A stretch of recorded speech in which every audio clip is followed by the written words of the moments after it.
Họ từng có ý định tự tháo dỡ để nghiên cứu cấu tạo của máy in, nhưng Trương Dịch đã lường trước điều này. Khi bán sản phẩm, hợp đồng đã quy định rõ ràng rằng việc tự ý tháo dỡ máy móc sẽ khiến mọi điều khoản bảo hành và hỗ trợ bị hủy bỏ. Hơn nữa, máy in Hải Âu được thiết kế theo kiểu tích hợp liền khối. Nếu bị tháo dỡ bằng biện pháp mạnh, cấu trúc bên trong sẽ bị phá hủy, khiến việc sửa chữa gần như bất khả thi. Đây là cách Trương Dịch đảm bảo rằng không ai có thể sao chép công nghệ của hắn.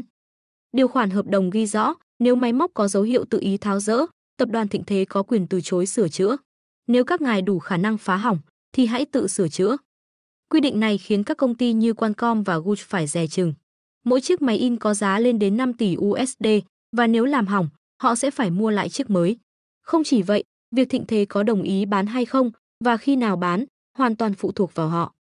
Do đó, khi gặp sự cố, dù là hai tập đoàn công nghệ hàng đầu thế giới, họ cũng không còn cách nào khác ngoài việc cầu cứu đội ngũ kỹ thuật của Thịnh Thế. Sau khi gọi điện đến tập đoàn Thịnh Thế, họ nhận được thông báo rằng số lượng kỹ sư cao cấp đang rất thiếu, vì vậy phải chờ ít nhất nửa tháng mới có thể cử người đến giải quyết vấn đề. Tập đoàn Qualcomm và tập đoàn Guch vừa nghe đã cảm thấy không thể chấp nhận được. Chiếc máy này trị giá 5 tỷ USD, mỗi ngày đều được sử dụng để sản xuất chip.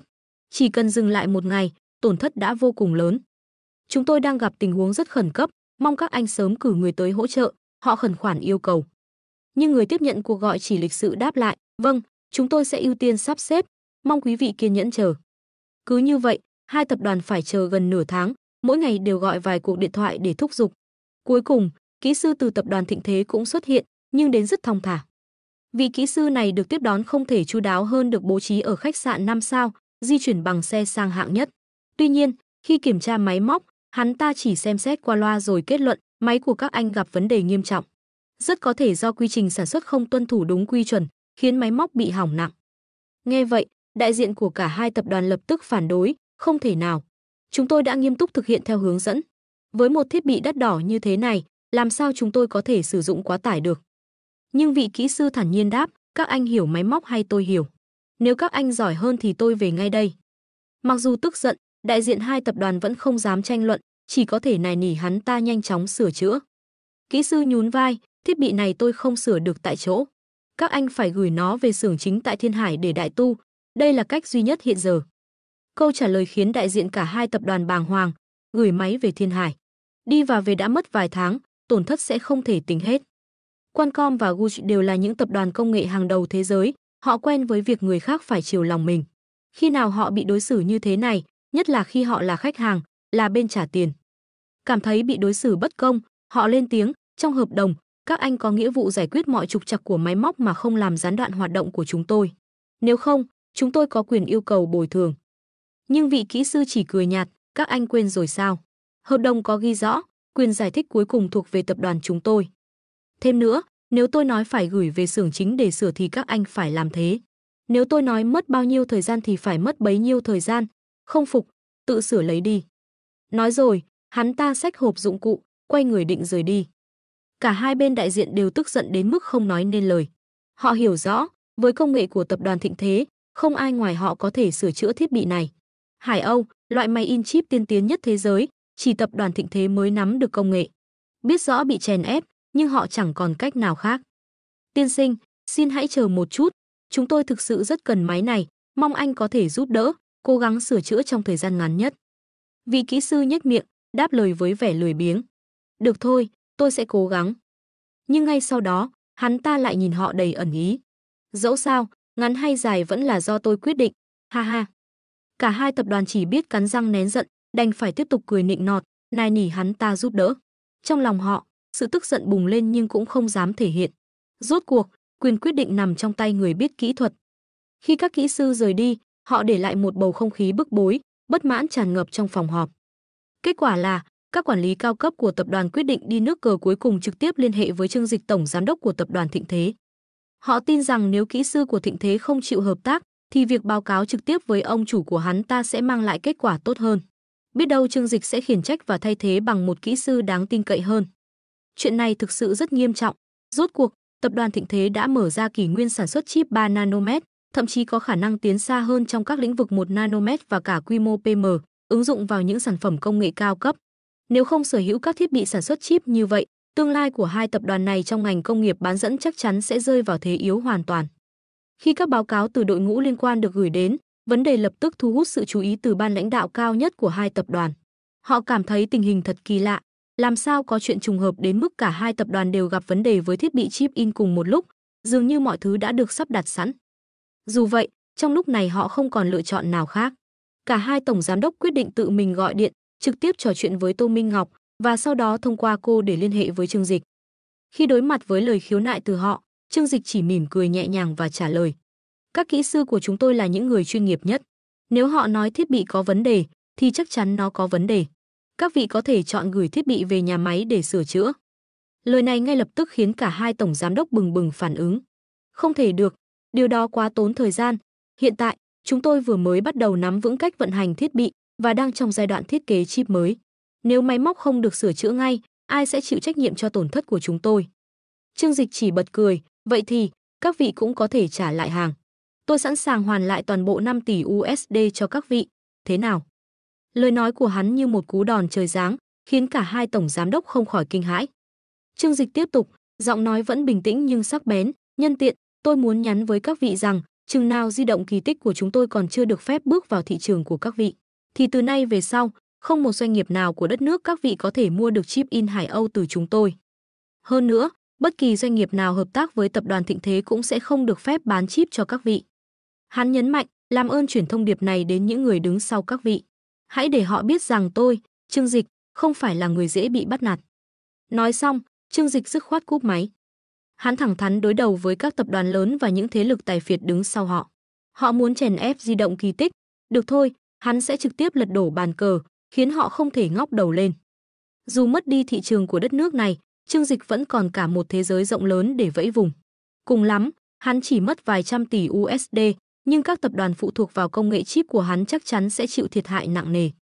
Quan trọng hơn, Trương Dịch đã chơi một nước cờ vô cùng hiểm hóc. Không chỉ từ chối bán chip in cho họ, hắn còn cấm các đối tác của mình bán chip cho bất kỳ doanh nghiệp nào từ đất nước đó.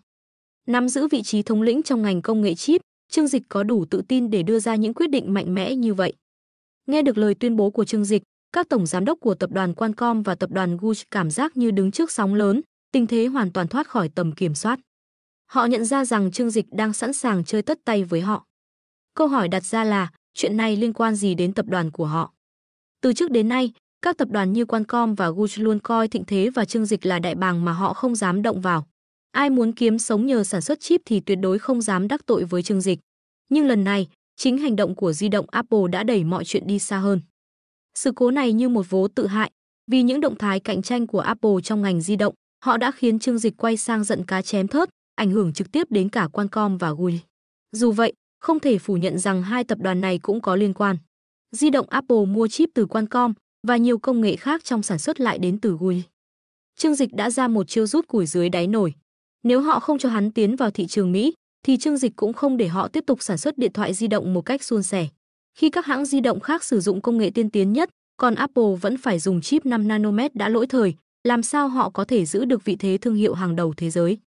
Trước tình hình này, Qualcomm và Guch không thể ngồi yên.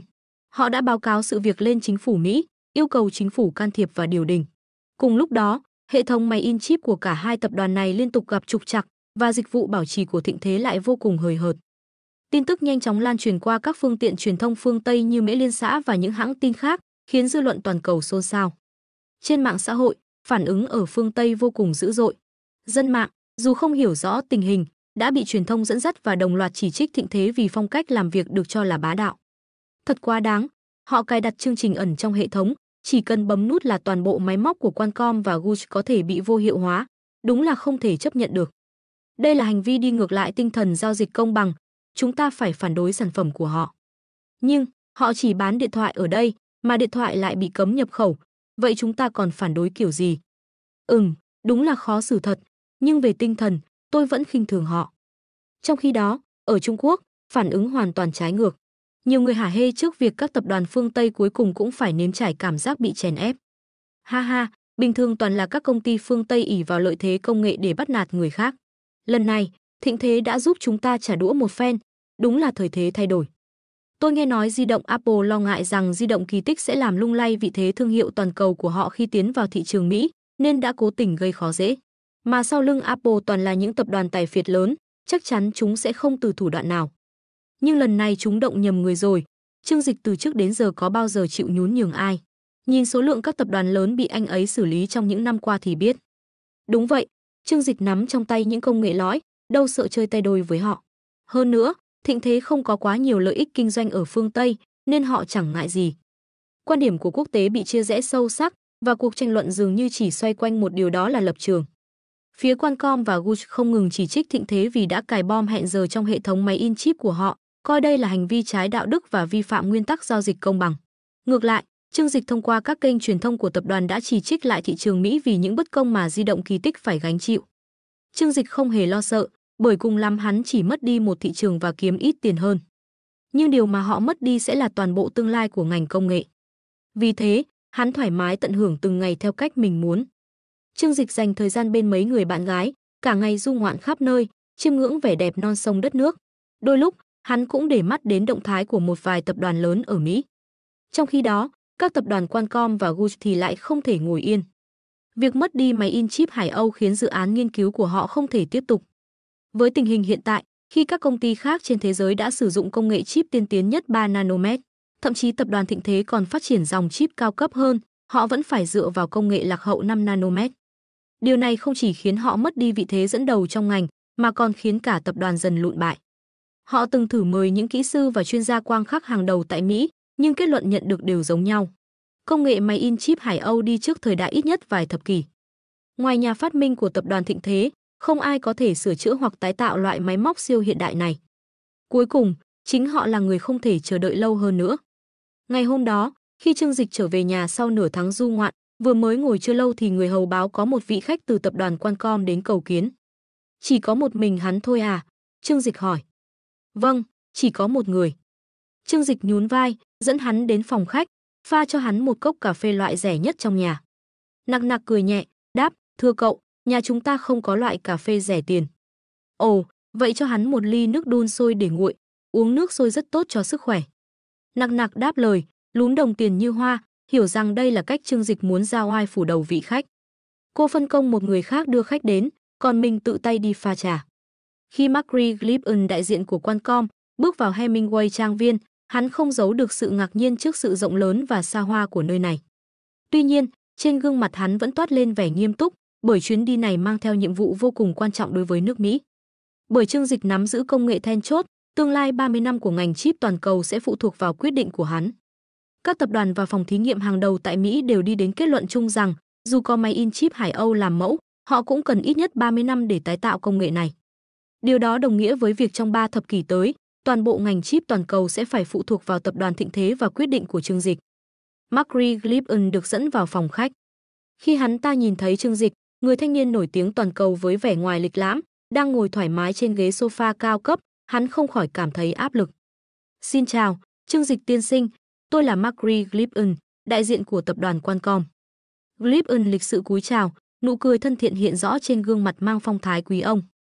Tuy nhiên, Trương Dịch chỉ nhàn nhạt đáp, trong danh sách hội đồng quản trị của Qualcomm không có ai tên Macri Glippen. Nhưng tôi lại biết có một quan chức cấp cao trong Bộ Thương mại Mỹ tên như vậy. Gương mặt Mick Lôi thoáng chốc đanh lại. Hắn không ngờ Trương Dịch lại hiểu rõ thân phận của mình đến thế. Tuy nhiên, rất nhanh, hắn lấy lại bình tĩnh và mỉm cười, không còn cách nào khác, lần gặp gỡ này không thông qua chính phủ. Nếu tôi dùng thân phận thật để gặp anh, mọi chuyện sẽ trở nên phức tạp hơn nhiều. Người đàn ông ngồi xuống đối diện Trương Dịch, nở một nụ cười đầy ẩn ý, dù sao đi nữa, tôi nghĩ rằng chúng ta cần một cuộc trao đổi nghiêm túc. Lúc này, Nặc nặc bước tới, trước mặt Trương Dịch là một tách trà đại hồng bào thượng hạng, trong khi trước mặt vị khách chỉ là một ly nước lọc. Nhìn thấy điều này, ánh mắt hắn ta thoáng hiện lên vẻ bất ngờ. Nước lọc, Trương Dịch cầm tách trà lên, nhấp một ngụm và bình thản nói. Nếu có chuyện gì, ông cứ nói thẳng. Thực lòng mà nói, ấn tượng của tôi về các ông không tốt lắm. Lúc trước, các ông đã tìm đủ mọi cách cản trở sản phẩm của chúng tôi khi vào thị trường của các ông. Giờ đây, vì có việc cần, lại đến tìm tôi. Thành thật mà nói, giữa chúng ta không có tình bạn gì để bàn, vậy nên tốt hơn hết là hãy đi thẳng vào vấn đề. Người đàn ông, vốn đã quan sát Trương Dịch từ khi bước vào, không bỏ sót biểu cảm hay động tác nào của hắn. Là một người dày dặn kinh nghiệm, ông ta có thể dễ dàng phán đoán nội tâm của người đối diện thông qua những biểu hiện nhỏ nhất. Nhưng lần này, ông hoàn toàn thất vọng. Từ đầu đến cuối, Trương Dịch toát lên một thái độ thản nhiên, như thể mọi chuyện đều nằm trong tầm kiểm soát của Trương Dịch. Thậm chí, sự xuất hiện của hắn ta chẳng để lại chút ấn tượng nào. Cảm giác đó khiến Macri Glippen bắt đầu nghiêm túc hơn.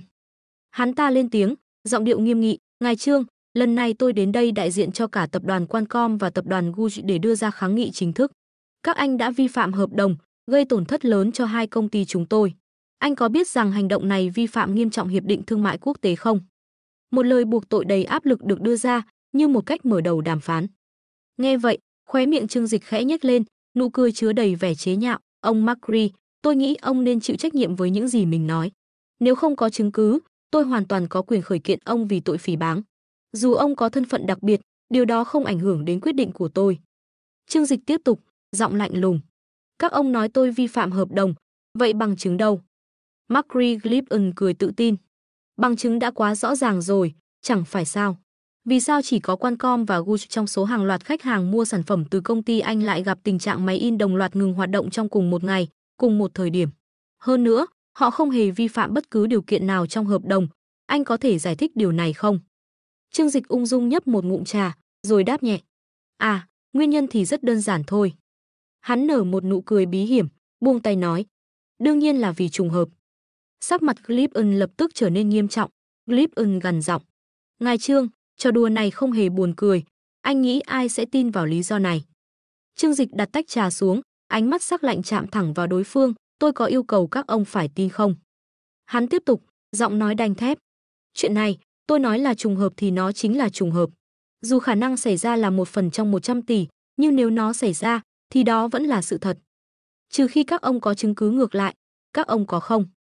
Ánh mắt hắn đầy khiêu khích, "Trong lĩnh vực chip, hắn mới là kẻ nắm quyền tuyệt đối, lời tôi nói, các ông buộc phải chấp nhận, dù tin hay không." Đối với quan chức đến từ cơ quan thương mại Hoa Kỳ, đây là lần đầu tiên Glippen phải đối mặt với một thái độ cứng rắn như vậy. Thông thường, chỉ có họ mới dùng cách này để gây sức ép lên người khác. Nếu anh dùng thái độ này để đàm phán, tôi nghĩ điều đó không mang lại kết quả tốt cho cả hai bên. Glippen trầm giọng nói, "Rốt cuộc, anh cũng muốn thương hiệu điện thoại của mình thâm nhập vào thị trường của chúng tôi, đúng không?" Hắn ta tiếp tục, "Nhưng chuyện này không liên quan đến tập đoàn Qualcomm hay tập đoàn Gucci. Họ cũng chỉ là nạn nhân mà thôi. Việc áp đặt hạn chế này là quyết định của các cổ đông đứng sau Apple." Glippen cố gắng tạo khoảng cách giữa các tập đoàn với Apple, hy vọng xoa dịu tình hình, nhưng Trương Dịch không dễ bị thuyết phục. "Nó có liên quan gì đến tôi?" Trương Dịch nhún vai, vẻ mặt đầy thất vọng, "Đừng hiểu lầm. Tôi chỉ đang làm ăn một cách chính đáng, còn việc máy móc của họ gặp trục trặc thực sự chỉ là sự cố ngoài ý muốn. Không lẽ ông nghĩ rằng tôi sẽ âm thầm làm gì đó?" "Glippen tiên sinh, lời này của ông làm tổn thương người khác quá." Biểu cảm vô tội của Trương Dịch khiến ông cách ngẩng càng thêm bất lực. Hắn ta biết Trương Dịch sẽ không dễ dàng nhượng bộ. Nếu anh cứ kiên quyết như vậy, Qualcomm và Gucci có thể kiện anh theo các điều khoản trong hợp đồng. Họ có quyền yêu cầu bồi thường khổng lồ. Anh thực sự muốn điều đó xảy ra sao? Glippen thử đe dọa. "Bồi thường khổng lồ? À, tôi thực sự rất sợ." Trương Dịch cười nhạt, đôi mắt ánh lên vẻ châm chọc.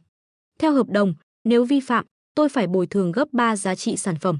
Nhưng, tôi không sợ, vì tôi chẳng làm gì sai cả." Trương Dịch nhìn thẳng vào Glippen, giọng bình thản nhưng sắc bén. "Hơn nữa, nếu họ cảm thấy không hài lòng, họ có thể trả lại hàng. Tôi có thể hoàn tiền toàn bộ ngay lập tức. Và tôi đảm bảo rằng, từ nay về sau, họ sẽ không bao giờ mua được bất kỳ chiếc máy in chip nào từ chúng tôi nữa." Câu nói của Trương Dịch như một lời đe dọa công khai, "Chúng tôi nắm quyền, kỹ thuật nằm trong tay chúng tôi. Các người chẳng có tư cách gì để thương lượng." Glippen nhận ra Trương Dịch không hề lo sợ hay muốn nhân nhượng. Tập đoàn Thịnh Thế, dù là doanh nghiệp trong nước, nhờ vào di động Kỳ Tích và máy in Hải Âu, đã trở thành tâm điểm của thị trường công nghệ toàn cầu. Họ không cần phải tìm kiếm khách hàng, chính các công ty hàng đầu thế giới đều cầu xin được mua sản phẩm của họ. Lấy lại bình tĩnh, Glippen hít sâu, "Được rồi, chúng ta không nói về vấn đề này nữa. Tôi tin rằng Trương Dịch tiên sinh sẽ không gian lận trong chuyện này, tất cả chỉ là sự cố ngoài ý muốn. Hiện tại, chúng ta chỉ muốn bàn thảo về việc thương hiệu di động Kỳ Tích tiến vào thị trường của chúng tôi.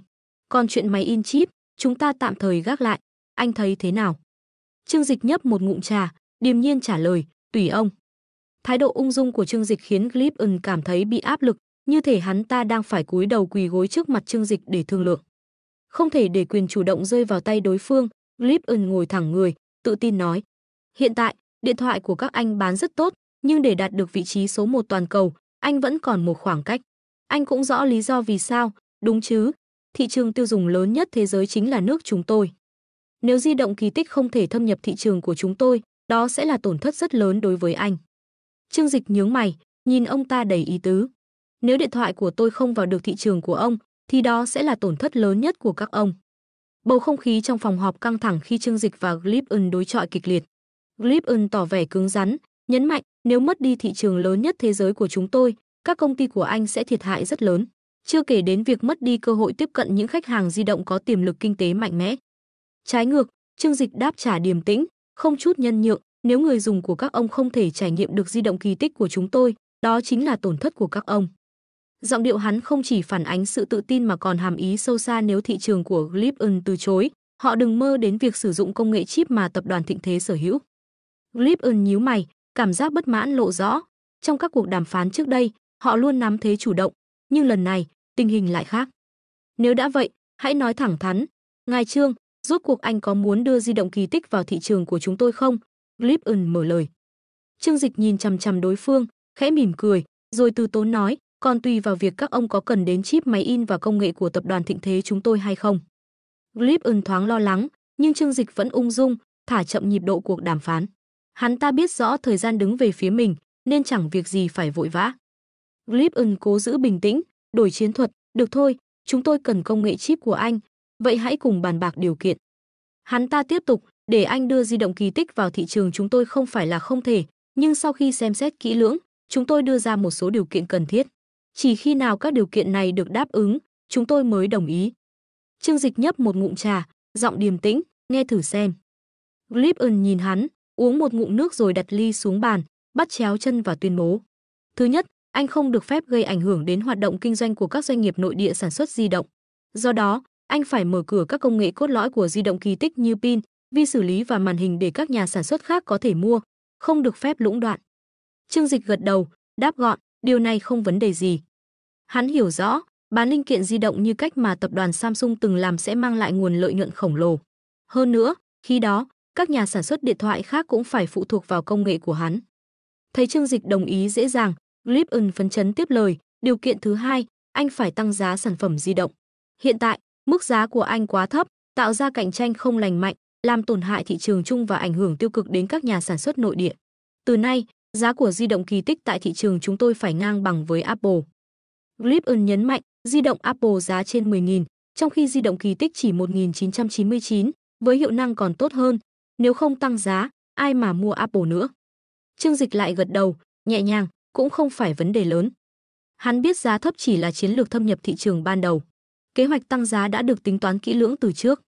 Cuộc đàm phán vẫn chưa kết thúc, nhưng Trương Dịch tự tin nắm chắc thế chủ động, bởi trong tay hắn, thời gian và công nghệ đều là những lợi thế tuyệt đối. Hơn nữa, mặc dù có mức giá tương đương, nhưng tính năng của những mẫu điện thoại mới này vẫn vượt trội hơn so với các dòng sản phẩm trước đó. Tuy nhiên, làm vậy cũng đồng nghĩa với việc để lại một con đường sống cho thương hiệu điện thoại cũ. Dù sao thì, trên địa bàn của họ, việc gây sức ép quá mức là điều không thể chấp nhận. Nếu thật sự ép đối thủ đến mức phải rút lui, những tập đoàn tài phiệt của quốc gia ấy chắc chắn sẽ làm mọi cách, thậm chí hy sinh cả công nghệ chip, để loại bỏ thương hiệu điện thoại này khỏi thị trường.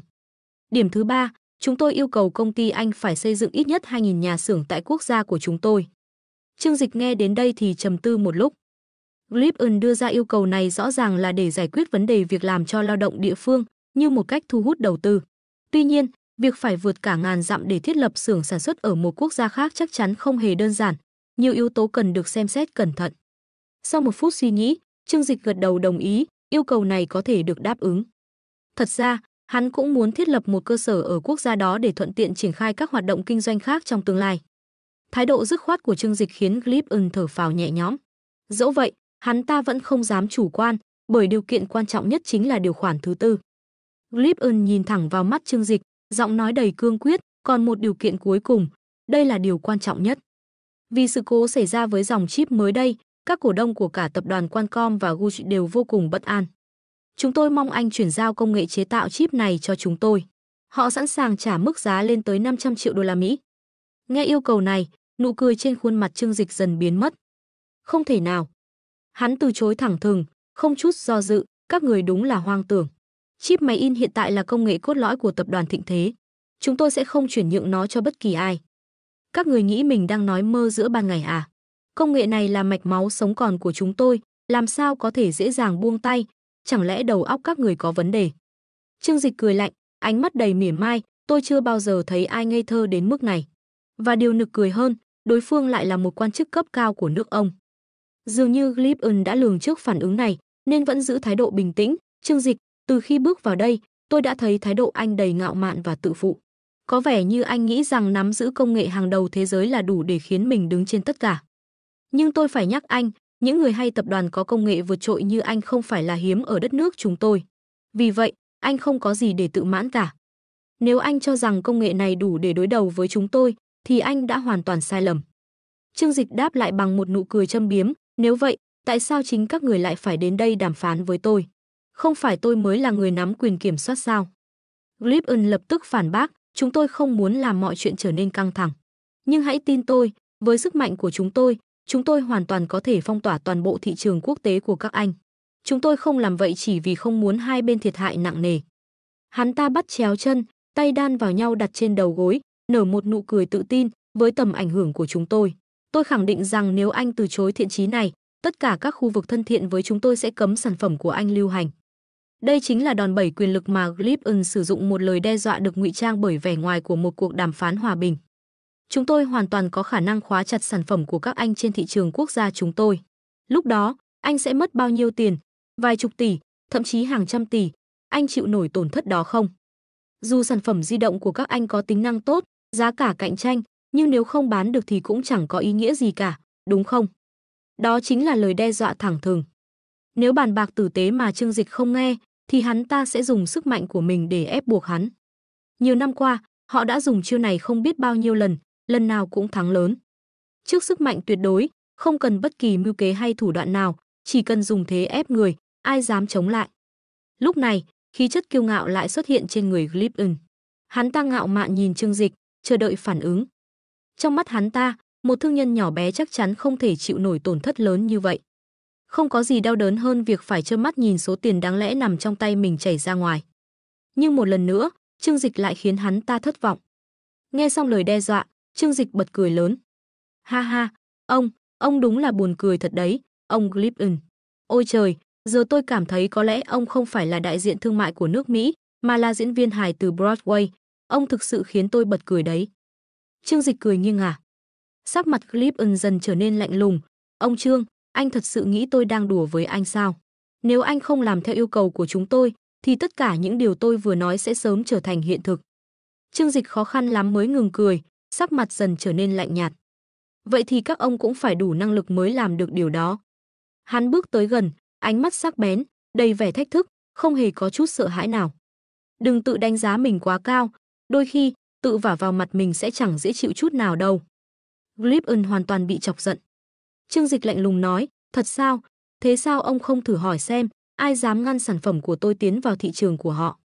Anh nghĩ điều đó khả thi à? Trương Dịch chẳng e ngại ai. Lá bài lớn nhất của anh chính là công nghệ trong tay, mà ở thời đại này, công nghệ là sức mạnh sản xuất hàng đầu. Glippen á khẩu, không nói được gì, sự tự tin của Trương Dịch vượt xa dự đoán của ông ta. Nhưng Trương Dịch quả thật có lý do để tự tin. Mỹ đúng là có nhiều đồng minh nghe lời, nhưng thế giới này không có bạn bè vĩnh viễn, chỉ có lợi ích vĩnh viễn. Ánh mắt Trương Dịch đầy vẻ khinh thường, hoàn toàn không bị những lời hù dọa làm lung lay. Đây là sự tự tin của một người nắm giữ sức mạnh thực sự. Những lời hù dọa sáo rỗng chẳng thể làm khó một doanh nhân lão luyện. Glippen cố gắng chỉnh lại vẻ ngoài của mình, từ từ ngồi xuống. Đúng là ông không lo lắng về những vấn đề này, nhưng có những người rất để tâm đấy. Nếu ông cứ giữ thái độ này và không chịu chấp nhận yêu cầu của chúng tôi, thì đối với nhà họ Quách, đây sẽ là một vấn đề nghiêm trọng. Ông có chịu nổi trách nhiệm nặng nề như vậy không? Glippen tiếp tục nâng cấp vấn đề. Lần này, hắn ta đã hoàn toàn vứt bỏ sự lịch sự, trực tiếp đe dọa Trương Dịch. Các anh phải bán công nghệ in chip Hải Âu cho chúng tôi. Nếu các anh không đồng ý, chúng tôi sẽ không tiếc bất cứ giá nào để ép các anh giao nó ra đây.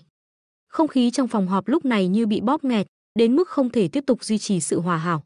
Trương Dịch đứng lên, chiều cao vượt trội hơn Glippen nửa cái đầu khiến hắn càng thêm uy quyền. Đôi mắt sắc lạnh của hắn như lưỡi dao bén ngót, lia thẳng về phía Glippen. Trước hết, ông không đủ tư cách đứng đây nói chuyện với tôi dựa trên cái gọi là thực lực của các ông. Trương Dịch bắt đầu, giọng nói cứng rắn. Có thể hiện tại các ông vẫn giữ ngôi vị số 1, nhưng tôi khẳng định với ông rằng, Rất nhanh thôi các ông sẽ không còn là như vậy. Ngay cả lúc này, ưu thế của các ông cũng không hề lớn như ông nghĩ. Hắn dừng lại, ánh mắt càng trở nên sắc bén. Thứ hai, hãy để sự ngạo mạn đáng chết của các ông gặp phải thực tế khắc nghiệt. Tôi là một doanh nhân, Trương Dịch nhấn mạnh, mọi quyết định tôi đưa ra đều dựa trên nguyên tắc ưu tiên lợi ích của chính mình. Bất kể các ông dùng thủ đoạn gì để đe dọa hay làm tổn hại đến những ngành khác của chúng tôi cũng chẳng quan tâm, dùng họ để uy hiếp tôi, nằm mơ đi. Kết thúc lời cảnh báo, Trương Dịch nghiêm giọng, hôm nay, tôi tuyên bố ở đây rằng, các ông đã thành công chọc giận tôi, và đồng thời đánh giá sai nghiêm trọng về sức mạnh của tôi, các ông sẽ phải trả cái giá không tưởng. Dứt lời, hắn quay người bước đi, không buồn nói thêm lời nào với Glippen. Dám uy hiếp hắn? Hừ, điều đó chỉ khiến Trương Dịch thêm khinh thường. Glippen đứng đó, ngây người trước sự cứng rắn và quyết liệt của Trương Dịch, nhưng không chịu thua, hắn ta gầm lên đầy giận dữ, anh sẽ phải trả giá đắt cho sự ngu ngốc của mình. Chọc giận chúng tôi sẽ chẳng mang lại lợi ích gì, chỉ khiến công ty anh thiệt hại nặng nề hơn. Anh vừa tự đóng cánh cửa bước vào thế giới các doanh nghiệp đẳng cấp mãi mãi. Thưa ông, mời ra ngoài. Một trợ lý xuất hiện, mỉm cười lịch sự nhưng lạnh lùng, ra hiệu cho Glippen rời đi. Glippen hít một hơi sâu, nén giận, rồi lầm bầm rời khỏi phòng họp. Nhưng lời đe dọa của hắn ta không hề khiến Trương Dịch nao núng. Trái lại, hắn nhanh chóng định hình kế hoạch tiếp theo. Glippen chỉ là điển hình cho cách làm việc của họ, Trương Dịch nghĩ thầm. Suốt cả thế kỷ, họ luôn ngạo mạn như vậy. Nhưng lần này, họ đã gặp phải một người không dễ bị bắt nạt. Với hắn đây không chỉ là vấn đề cá nhân mà còn liên quan đến danh dự quốc gia. Công nghệ mà tập đoàn Thịnh Thế nắm giữ là niềm tự hào và lá bài chiến lược, đủ để các công ty lớn ở nước ngoài phải kiêng dè. Chính vì thế, họ tìm mọi cách, thậm chí không ngần ngại chơi bẩn, để buộc hắn nhượng bộ. Nhưng Trương Dịch không phải là một người dễ bị khuất phục. Hắn mỉm cười tự tin, trong đầu đã hình thành sẵn kế hoạch đáp trả. Được rồi, hãy để họ nếm mùi sức mạnh của tôi. Hắn rút điện thoại, gọi cho Tô Minh Ngọc. Minh Ngọc, ngay lập tức liên hệ với tất cả các công ty đang mua chip máy in của chúng ta, trừ tập đoàn Qualcomm và tập đoàn Guji, yêu cầu đại diện của tất cả các công ty còn lại đến Thịnh Kinh trong vòng 3 ngày. Tôi muốn gặp họ. Tô Minh Ngọc ngay lập tức nhận ra Trương Dịch sắp làm gì đó lớn lao.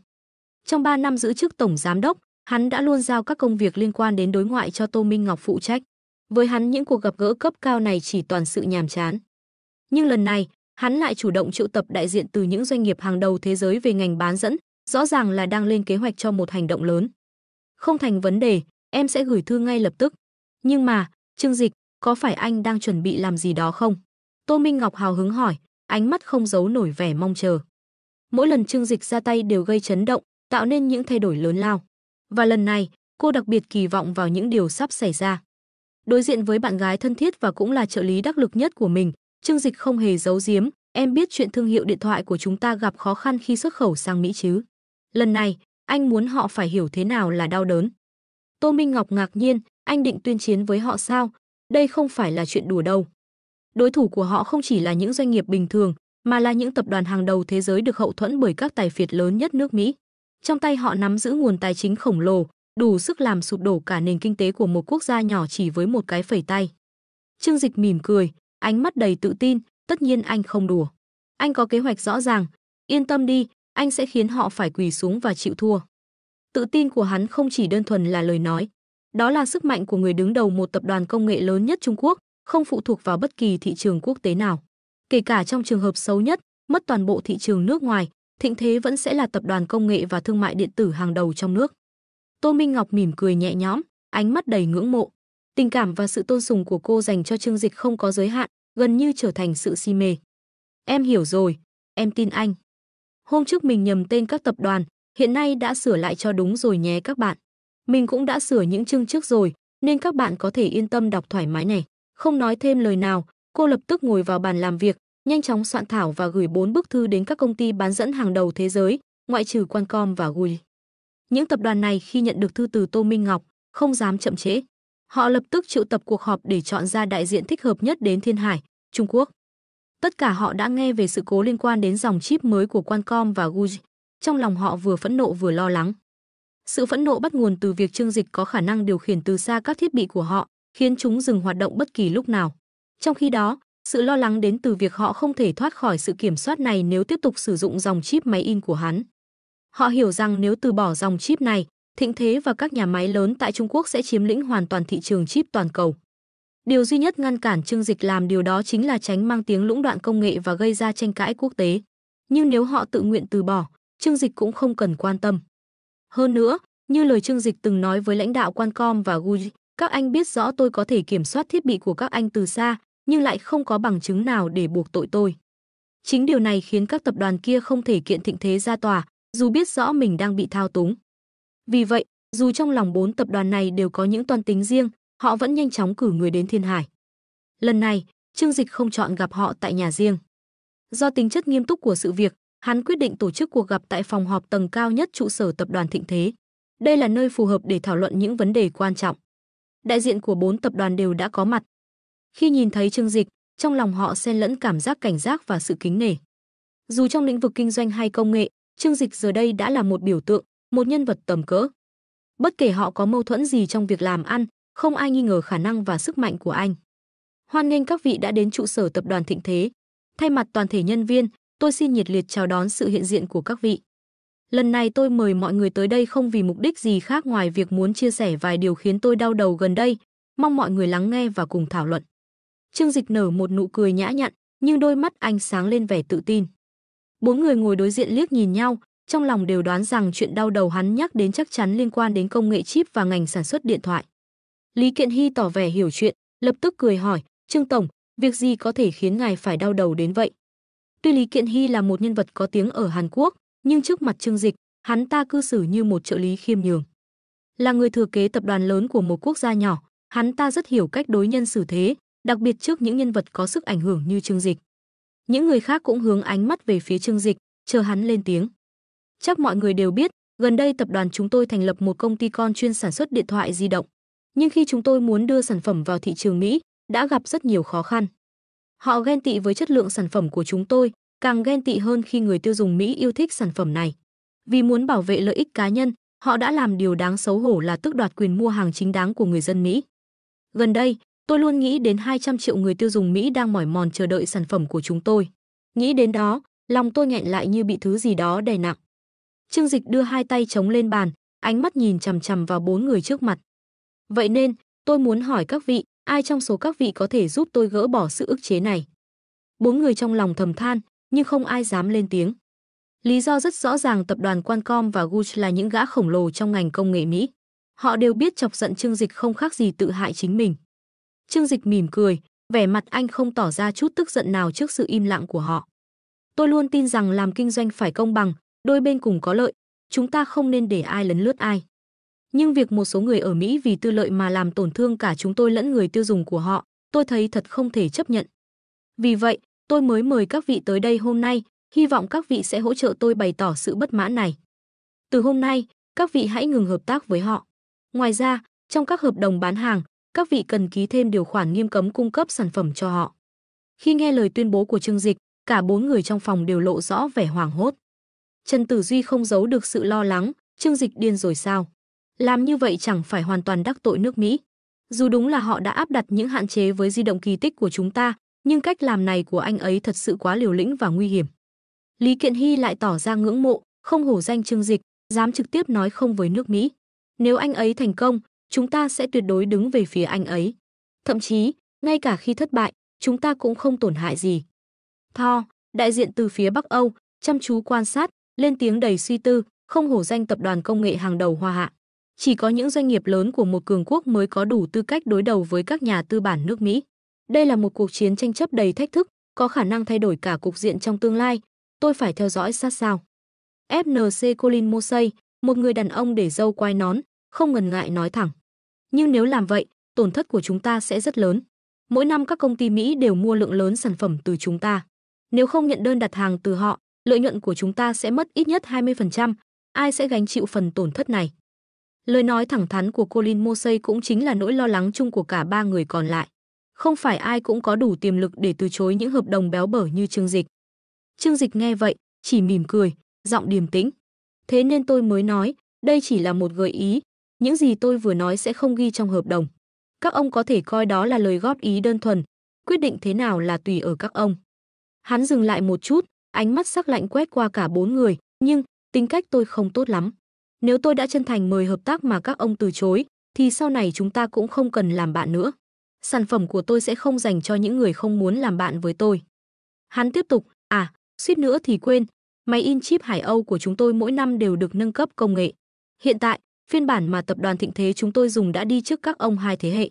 Nhưng đừng lo, mỗi năm chúng tôi vẫn sẽ cập nhật sản phẩm cho các ông. Lời nói của Trương Dịch như đòn giáng mạnh khiến Colin Mosey nghẹn lời. Hắn không chỉ ám chỉ rằng các công ty từ chối hợp tác sẽ không bao giờ tiếp cận được công nghệ mới, mà còn đẩy họ vào tình thế lạc hậu, dẫn đến nguy cơ phá sản. Lý Kiện Hy bất ngờ lên tiếng lớn. Trương Tổng, tôi đại diện tập đoàn Samsung cam kết với anh. Chúng tôi sẽ kiên quyết bảo vệ lợi ích của anh trước những bất công. Vì thế, từ nay trở đi, chúng tôi sẽ không nhận bất kỳ đơn hàng nào từ các nhà máy bán dẫn của Mỹ. Câu nói dứt khoát của Lý Kiện Hy khiến cả ba người còn lại sửng sốt. Một quyết định lớn như vậy đồng nghĩa với việc tập đoàn Samsung phải từ bỏ khoản lợi nhuận khổng lồ, ít nhất lên đến hàng trăm triệu USD mỗi năm. Trương Dịch gật đầu hài lòng. Cảm ơn sự ủng hộ của các ông, tôi rất trân trọng sự trợ giúp của tập đoàn Samsung. Chỉ có Trần Tử Duy từ tập đoàn Mediatek là không nói gì, ánh mắt dò xét nhìn Lý Kiện Hy. Ông ta biết rõ Lý Kiện Hy không phải là người ngốc nghếch, càng không phải kẻ nóng vội. Nếu được chọn làm người thừa kế trong số 4 người con của Lý Thành Húc, chắc chắn Lý Kiện Hy không chỉ có năng lực mà còn rất khôn ngoan, hắn ta nhất định đang có tính toán riêng. Rất nhanh, Trần Tử Duy nghĩ ra điều gì đó. Ông ta nhìn về phía Trương Dịch và bất ngờ hỏi. Trương Tổng, liệu bây giờ tôi có thể hỏi trước ngài một câu được không?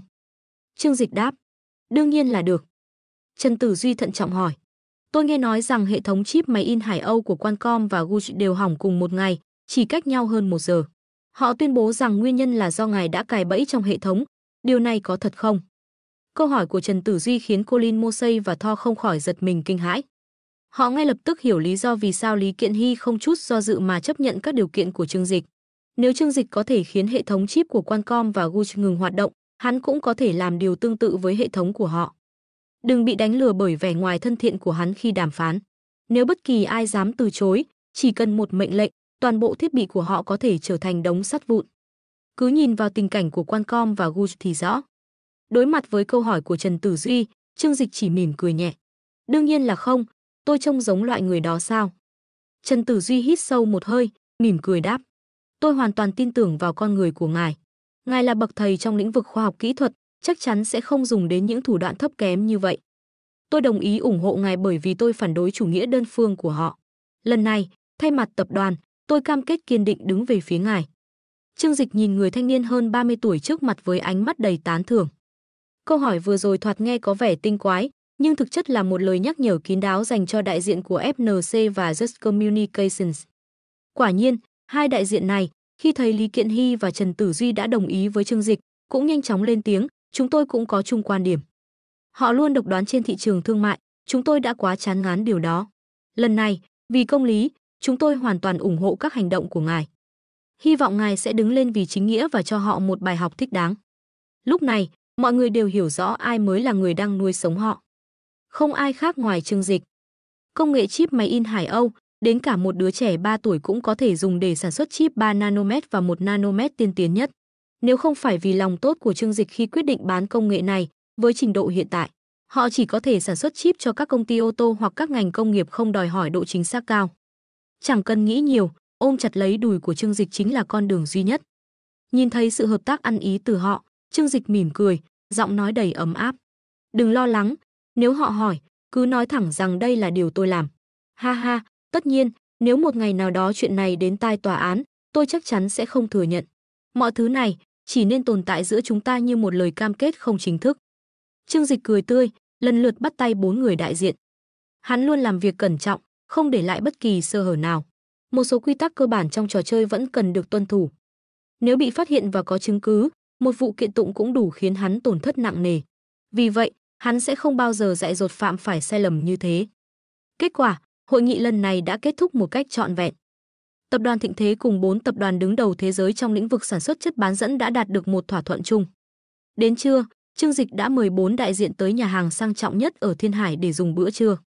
Trong bữa ăn, 4 người khéo léo đặt một số câu hỏi liên quan đến các vấn đề tiềm ẩn xung quanh công nghệ in chip Hải Âu. Trương Dịch điềm đạm, chỉ đưa ra một lời ám chỉ cần các vị hành xử đàng hoàng, những vấn đề đó sẽ mãi mãi không xuất hiện, nhưng nếu ai dám vượt quá giới hạn. Hắn ngừng một lúc, rồi đột ngột dứt khoát, phanh. Câu nói ngắn gọn nhưng đầy sức nặng khiến cả 4 người ngay lập tức cảm thấy lạnh sống lưng, không dám nghĩ ngợi thêm điều gì. Sau bữa ăn, 4 người vội vã liên hệ với tập đoàn của mình, thông báo toàn bộ quyết định của hội nghị. Với tư cách là những đại diện toàn quyền, quyết định của họ đồng nghĩa với quyết định của tập đoàn. Từ đây, cả 4 tập đoàn cam kết sẽ thực hiện nghiêm túc mọi thỏa thuận đã đưa ra với Trương Dịch. Sau khi đại diện của 4 tập đoàn rời đi, họ bắt tay thực hiện theo chỉ đạo của Trương Dịch. Hiện tại, trong ngành công nghiệp bán dẫn toàn cầu, ngoài sự trỗi dậy mạnh mẽ và dẫn đầu của tập đoàn Thịnh Thế, 4 trong 5 tập đoàn bán dẫn lớn đều tuân theo sự sắp đặt của Trương Dịch. Điều này đồng nghĩa với việc hắn nắm giữ chuỗi cung ứng chip tiên tiến nhất thế giới trong tay. Kết quả là, trong vòng 1 tháng tiếp theo, một cuộc khủng hoảng thương mại chưa từng có trong hàng thế kỷ đã nổ ra. Mỹ là nơi tập trung nhiều doanh nghiệp công nghệ cao hàng đầu thế giới, bất ngờ rơi vào thế khó. Họ phát hiện rằng, khi liên hệ 4 tập đoàn lớn để mua chip, tất cả đều bị từ chối. Hơn 100 công ty công nghệ Mỹ rơi vào tình trạng tương tự. Khi hỏi lý do, 4 tập đoàn chỉ trả lời mập mờ, đây là kết quả của mâu thuẫn giữa tập đoàn Thịnh Thế và tập đoàn Apple. Sự việc này ngay lập tức làm bùng nổ cơn giận dữ. Không có chip, những sản phẩm điện tử cao cấp của họ không thể sản xuất hoặc vận hành. Dù sở hữu công nghệ hiện đại đến đâu, họ cũng không có cơ hội áp dụng nếu thiếu linh kiện cốt lõi. Các công ty công nghệ cao đồng loạt gây áp lực, yêu cầu 4 tập đoàn cung cấp chip như trước đây. Tuy nhiên, lời từ chối của họ kèm theo một lý do đầy sức nặng, nếu không nghe lời Trương Dịch, chúng tôi sẽ mất quyền hợp tác và đối mặt với nguy cơ bị ngắt nguồn cung máy in chip. Đây chính là lời mà Trương Dịch hướng dẫn họ trả lời. Khi lời giải thích này lan truyền, mọi mũi nhọn lập tức hướng về Trương Dịch. Các công ty công nghệ Mỹ đệ đơn lên chính phủ, yêu cầu giải quyết vấn đề này, trong khi Cục Thương mại Mỹ lên tiếng chỉ trích gay gắt tập đoàn Thịnh Thế. Đối mặt với chỉ trích, Trương Dịch không ngần ngại phản pháo trực tiếp trên mạng xã hội, các người nói tôi làm ư. Có giỏi thì đưa ra bằng chứng, không có bằng chứng thì im miệng lại. Dù ai cũng hiểu Trương Dịch chính là người đứng sau, nhưng hắn không để lại bất kỳ bằng chứng nào để họ có thể phản công. Mấu chốt của vấn đề chính là điện thoại Kỳ Tích bị chèn ép tại thị trường Mỹ. Nếu đáp ứng yêu cầu của Trương Dịch, thương hiệu điện thoại hàng đầu thế giới Apple sẽ bị mất ngôi vị, thậm chí bị đánh bại hoàn toàn bởi Kỳ Tích. Nhưng nếu không thỏa hiệp, hàng loạt công ty công nghệ Mỹ sẽ lâm vào tình trạng thiếu chip nghiêm trọng. Suốt 1 tháng, hai bên đã trải qua hơn 10 lần đàm phán căng thẳng. Tên tuổi Trương Dịch và điện thoại Kỳ Tích liên tục xuất hiện trên các trang tin tức lớn, trở thành chủ đề nóng nhất. Trong thời gian này, Trương Dịch nhận được cả áp lực lẫn ủng hộ. Phòng thương mại Mỹ nhiều lần gọi điện lên án hắn, yêu cầu hắn dỡ bỏ lệnh hạn chế với các tập đoàn bán dẫn. Nhưng cùng lúc đó, Bắc Kinh bày tỏ sự ủng hộ mạnh mẽ, khẳng định chính phủ sẽ luôn là hậu thuẫn vững chắc cho hắn. Trương Dịch cảm ơn sự hỗ trợ từ Bắc Kinh và cam kết, tôi sẽ không nhượng bộ. Trước sự uy hiếp của Mỹ, hắn thẳng thừng đáp trả, tôi không dựa vào các người để sống, các người nghĩ mình là ai mà đòi chỉ đạo tôi. Khi mọi chuyện đạt đến đỉnh điểm, Trương Dịch quyết định giữ im lặng, nhường quyền đàm phán cho các cấp lãnh đạo. Dù kết quả cuối cùng ra sao, một điều chắc chắn nếu Mỹ không trả giá xứng đáng, Bắc Kinh cũng không để họ yên, chưa nói đến việc thuyết phục được Trương Dịch. Khoảng 1 tháng sau, Trương Dịch gặp lại một người quen cũ đến từ Thịnh Kinh Hạ Đông Phương, người phụ trách phòng thương mại. Vừa thấy Trương Dịch, Hạ Đông Phương hào hứng thông báo, đàm phán với Mỹ đã đạt được kết quả thuận lợi. Thái độ cứng rắn của anh đã đóng vai trò rất lớn. Hiện tại, họ hoàn toàn hoảng loạn vì không có chip tiên tiến để sử dụng. Đặc biệt, trước áp lực từ các nhà tư bản phía sau hàng trăm doanh nghiệp công nghệ, những người từng đặt ra rào cản với di động Kỳ Tích giờ đây buộc phải thỏa hiệp. Giờ thì họ đã sẵn sàng cúi đầu để đàm phán. Những nhân vật từng không ai bì nổi, như Clipon đại diện phía Mỹ, cuối cùng cũng phải hạ mình. Họ nhận ra quyền chủ động chưa từng nằm trong tay mình và hoàn toàn bất lực trước Trương Dịch. Trương Dịch bật cười, nói với Hạ Đông Phương, vậy là tốt rồi. Đây cũng là lúc dạy cho họ một bài học. Nếu không, họ cứ nghĩ mình là trung tâm vũ trụ, mọi người phải làm theo ý họ. Hạ Đông Phương mỉm cười hài lòng. Rõ ràng, kết quả đàm phán lần này không chỉ làm ông mãn nguyện mà còn mang lại lợi ích không nhỏ cho Thịnh Kinh. Chuyện đến đây là gần như xong, chúng ta đã thắng lợi hoàn toàn. Tuy nhiên, nếu kéo dài thêm, chỉ e cả hai bên sẽ chịu tổn hại. Dù chiến thắng thuộc về Trương Dịch và phía Thịnh Kinh, họ vẫn hiểu không nên gây áp lực quá mức với Mỹ. Nếu Mỹ liều lĩnh trả đũa, tập đoàn Thịnh Thế có thể không chịu ảnh hưởng lớn, nhưng các ngành thương mại khác sẽ hứng chịu đòn chí mạng. Thịnh Kinh rất coi trọng công nghệ máy in chip của tập đoàn Anh. Đây là công nghệ quan trọng cấp quốc gia, tuyệt đối không được phép chuyển giao ra ngoài, Hạ Đông Phương nhắc nhở. Trương Dịch gật đầu, tất nhiên, tôi không dại gì chia sẻ miếng ăn của mình cho kẻ khác. Nhớ lại lần trước Mỹ đưa ra giá 50 tỷ USD để mua công nghệ của Anh, Trương Dịch cười nhạt. Con số đó chẳng khác gì một trò hề, chỉ riêng bán vài chiếc máy in chip, tôi đã kiếm được hơn số đó rồi.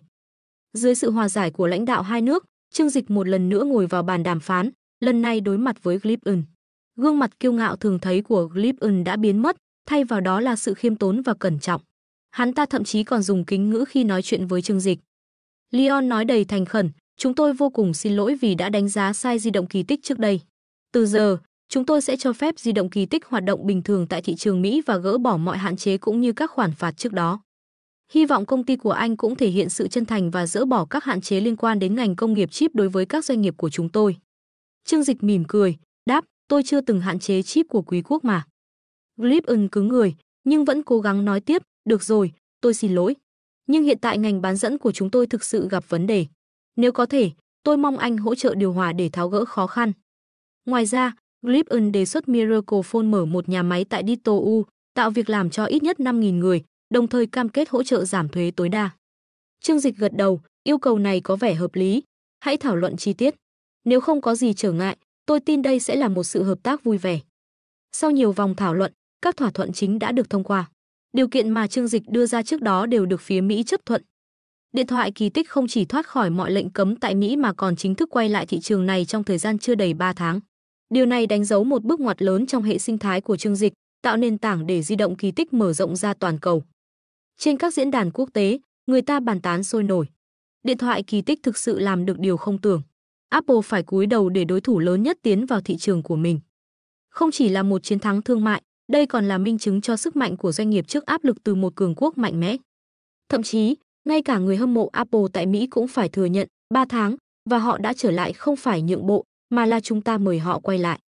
Thành công của tập đoàn Thịnh Thế không chỉ là một chiến thắng thương mại, mà còn làm lung lay vị thế chủ đạo của Mỹ trong lĩnh vực công nghệ cao. Trong khi Hoa Hạ tưng bừng ăn mừng, giới lãnh đạo Mỹ lại chìm trong nỗi nhục nhã. Ngay sau sự kiện, Sam đứng đầu bộ phận khoa học kỹ thuật triệu tập khẩn cấp các CEO của các tập đoàn bán dẫn và các ngành liên quan để tìm giải pháp. Tình hình hiện tại khiến chúng ta hoàn toàn bị động. Tập đoàn Thịnh Thế đã sản xuất chip 3 nanomet với số lượng lớn, thậm chí từng trưng bày mẫu chip 0,0 nanomet. Điều này chứng tỏ công nghệ của họ mạnh hơn rất nhiều so với những gì họ công khai. Sam tiếp tục, chúng ta đang bị phụ thuộc vào máy in chip Hải Âu của Trương Dịch. Bất cứ lúc nào anh ta cũng có thể cắt đứt nguồn cung. Thật mỉa mai, chúng ta bị chính công nghệ của người khác khống chế. Vì vậy, bắt đầu từ năm nay, chúng ta phải đồng lòng, tập trung mọi nguồn lực cho nghiên cứu và phát triển. Chính phủ đã duyệt một khoản ngân sách lớn để hỗ trợ dự án này, bao gồm cả việc huy động hàng trăm chuyên gia hàng đầu từ các trường đại học và viện nghiên cứu. Sam đập bàn mạnh mẽ, giọng nghiêm trọng, 5 năm. Chúng ta cần đột phá công nghệ máy in chip trong thời gian tối đa là 5 năm. Dù không thể vượt qua Thịnh Thế, ít nhất chúng ta cũng phải đạt đến trình độ tương đương. Chỉ khi đó, chúng ta mới không phải chịu thiệt thòi lớn trong lĩnh vực chip. Khi Sam kết thúc bài phát biểu, các lãnh đạo tập đoàn nhìn nhau đầy suy tư. Trong số họ, CEO Heisenberg của tập đoàn Qualcomm lên tiếng, Sam, tôi xin phép nói thẳng. Những lời của anh nghe rất hùng hồn, nhưng tôi cảm thấy vừa kính nể, vừa đồng tình. Câu nói của Heisenberg khiến cả phòng họp sững lại. Sam nhíu mày, không hài lòng, ông có ý kiến gì về kế hoạch của tôi sao? Heisenberg thẳng thắn, anh nói rằng chúng ta sẽ phát triển một máy in chip tương đương Hải Âu trong 5 năm. Tôi không thể không nói rằng đó là điều không thực tế. Ngay cả với đội ngũ chuyên gia hàng đầu của tập đoàn Qualcomm, chúng tôi vẫn không thể hình dung nổi cách thức thiết kế ra loại máy móc phức tạp như vậy. Đây không chỉ là một công cụ, nó là một hệ thống vượt ngoài sức tưởng tượng của chúng ta. Cả phòng họp xôn xao trước lời khẳng định của Heisenberg. Ông nói tiếp, thay vì mơ mộng, tôi thà chuyển công ty ra nước ngoài để tiếp cận chip dễ dàng hơn. Điều đó sẽ hiệu quả và tiết kiệm hơn nhiều. Sam đập bàn giận dữ, Heisenberg, đây là sự giác ngộ của tập đoàn bán dẫn hàng đầu nước Mỹ sao? Chính các ông phải dẫn dắt lĩnh vực này, chứ không phải tìm đường rút lui. Heisenberg điềm tĩnh đáp, Sam, có lẽ ông quên mất. Bán dẫn chỉ là một phần nhỏ trong hoạt động của chúng tôi. Nếu không phải vì những chính sách thất thường của các ông, mọi thứ vẫn đang diễn ra rất tốt đẹp. Chính các ông đã khiến chi phí vận hành của chúng tôi tăng lên. 3 tháng đình trệ vừa qua đã gây thiệt hại không nhỏ. Ông có biết điều đó không? Sam uất nghẹn, nhưng cuối cùng chỉ có thể lạnh giọng, được rồi, tôi sẽ nói thẳng. Nếu không thể tự phát triển máy in chip, chúng ta cũng có thể tham khảo từ người khác. Các ông hiểu ý tôi chứ? Trong 5 năm, chẳng lẽ các ông không biết cách sao chép nó sao? Lời của Sam khiến cả phòng họp chìm trong im lặng nặng nề. Không ai phản bác, nhưng tất cả đều hiểu ý nghĩa thực sự của nó. Heisenberg trầm ngâm một lúc, sau đó thận trọng đáp, nếu muốn sao chép công nghệ của họ, về lý thuyết không phải là bất khả thi. Dù sao việc bắt chước luôn dễ hơn sáng tạo. Nhưng chúng tôi cần các ông cung cấp một chiếc máy mới nguyên. Chúng tôi không dám dùng chính thiết bị của mình để mạo hiểm. Sam nhíu mày, giá của một chiếc máy in chip Hải Âu lên tới 5 tỷ USD, chẳng ai dễ dàng chấp nhận phá hủy nó. Nhưng để thỏa mãn tham vọng, ông thẳng thắn nói, chỉ cần các ông đảm bảo có thể sao chép thành công, chúng tôi sẽ chi số tiền này. Heisenberg mỉm cười đầy tự tin, được thôi, nếu các ông lo kinh phí, tôi đảm bảo sẽ tạo ra bản sao của máy in Hải Âu. Là một trong những tập đoàn công nghệ hàng đầu thế giới, Qualcomm sở hữu nguồn lực khổng lồ. Việc sao chép một thiết bị, dù là phức tạp như máy in chip Hải Âu, với họ không phải điều không thể. Chỉ cần có thời gian, họ tin rằng có thể vượt qua mọi trở ngại. Còn vấn đề liên quan đến tranh chấp bằng sáng chế, điều đó càng không đáng lo ngại. Một khi Qualcomm chế tạo được máy in chip của riêng mình, họ sẵn sàng dùng mọi cách, kể cả chơi xấu để lách luật. Tất cả các tập đoàn lớn tham gia cuộc họp đều tỏ ý đồng tình. Dù không chính thức cam kết, họ đều ngầm chấp nhận hỗ trợ nghiên cứu và phát triển máy in chip nội địa. Tuy nhiên, bất cứ khi nào cảm thấy tình hình bất lợi, họ cũng sẵn sàng rút lui ngay lập tức. Chính phủ Mỹ đã liệt tập đoàn Thịnh Thế vào danh sách các doanh nghiệp nước ngoài cần đặc biệt chú ý. Họ âm thầm chuẩn bị kế hoạch nhắm vào công nghệ máy in Hải Âu. Một ngày nào đó, khi họ đột phá được công nghệ này, mục tiêu đầu tiên của họ chắc chắn sẽ là trả đũa Trương Dịch và tập đoàn Thịnh Thế. Thậm chí, Hạ Đông Phương cũng đặc biệt nhắc nhở Trương Dịch. Đừng để giai đoạn chiến thắng hiện tại làm anh mất cảnh giác. Họ sẽ không dễ dàng bỏ qua, phải luôn chuẩn bị cho những cú phản công bất ngờ. Trương Dịch chỉ mỉm cười, đáp, tôi không phải loại người sống trong nhung lụa an nhàn. Tôi đã quen với những khó khăn của xã hội và không bao giờ gửi gắm hy vọng vào người khác. Tôi chỉ tin vào sức mạnh trong tay mình. Trương Dịch thừa hiểu đối thủ đang âm mưu sao chép công nghệ của hắn. Nhưng hắn không hề lo lắng. Lý do rất đơn giản, tất cả các máy móc hắn bán ra nước ngoài thực chất đều là phiên bản giới hạn. Khi điện thoại Kỳ Tích chính thức bước vào thị trường Mỹ, nó nhanh chóng trở thành tâm điểm chú ý. Để đối phó, điện thoại Apple buộc phải tung ra các chương trình giảm giá lớn chưa từng có, thậm chí lên tới 60%. Nhưng dù vậy, các sản phẩm của họ vẫn không thể cạnh tranh với Kỳ Tích. Trước khi Kỳ Tích vào Mỹ, nhiều người tiêu dùng đã biết đến sản phẩm này qua các kênh mua hàng xách tay. Đánh giá từ họ lập tức làm khuynh đảo thị trường. Hiệu suất vượt trội, thời lượng pin kéo dài cả ngày và màn hình hiển thị tốt nhất thế giới đã khiến Kỳ Tích trở thành sự lựa chọn hàng đầu. Trong vòng 1 tháng, 30 triệu chiếc điện thoại Kỳ Tích được bán sạch. Trong khi đó, doanh số của Apple giảm hơn 90%, gây chấn động toàn ngành. Trước sức ép khổng lồ, Apple buộc phải tìm đến tập đoàn Thịnh Thế cầu hòa. Họ đồng ý mua linh kiện từ Thịnh Thế, bao gồm pin và chip hiệu suất cao, với giá cao hơn nhiều lần. Tuy nhiên, Trương Dịch từ chối cung cấp màn hình, một phần vì đã có thỏa thuận hợp tác với Samsung, phần khác để giữ lợi thế độc quyền cho Kỳ Tích. Nhờ đó, Apple vẫn duy trì được một phần thị trường, nhưng vị trí thương hiệu điện thoại số 1 thế giới đã mãi thuộc về Kỳ Tích. Khi Kỳ Tích trở thành thương hiệu chiếm lĩnh thị trường toàn cầu, Trương Dịch thực hiện cam kết mở nhà máy tại Mỹ. Hắn đích thân giám sát từng chi tiết, biến đây thành trung tâm cho những chiến lược dài hạn của mình. Quá trình hợp tác này không chỉ giúp Kỳ Tích tiến sâu hơn vào thị trường Mỹ, mà còn giúp Trương Dịch hiểu thêm về tư duy quản lý và văn hóa kinh doanh của đối thủ, mở ra nhiều cơ hội phát triển trong tương lai. Ngay từ đầu, khi quyết định xây dựng nhà máy tại Mỹ, Trương Dịch đã mang trong lòng sự cảnh giác cao độ. Hắn biết mình đã chạm đến lợi ích của các tập đoàn điện thoại lớn, đồng thời gây sức ép không nhỏ lên ngành công nghiệp chip. Điều này khiến hắn tin rằng chuyến đi này sẽ đầy rẫy khó khăn và cản trở. Tuy nhiên, khi đặt chân đến thành phố Dito, Trương Dịch nhận ra mọi thứ không hoàn toàn như hắn tưởng tượng. Sự đón tiếp ở đây vượt xa mong đợi. Để chào đón sự xuất hiện của hắn, chính quyền thành phố đã dành riêng một ngày nghỉ để tổ chức lễ tiếp đón. Ngay khi vừa hạ cánh, Trương Dịch đã được chào đón bởi Arnold Tamkin, quan chức cấp cao của thành phố, cùng các nhân viên cấp dưới.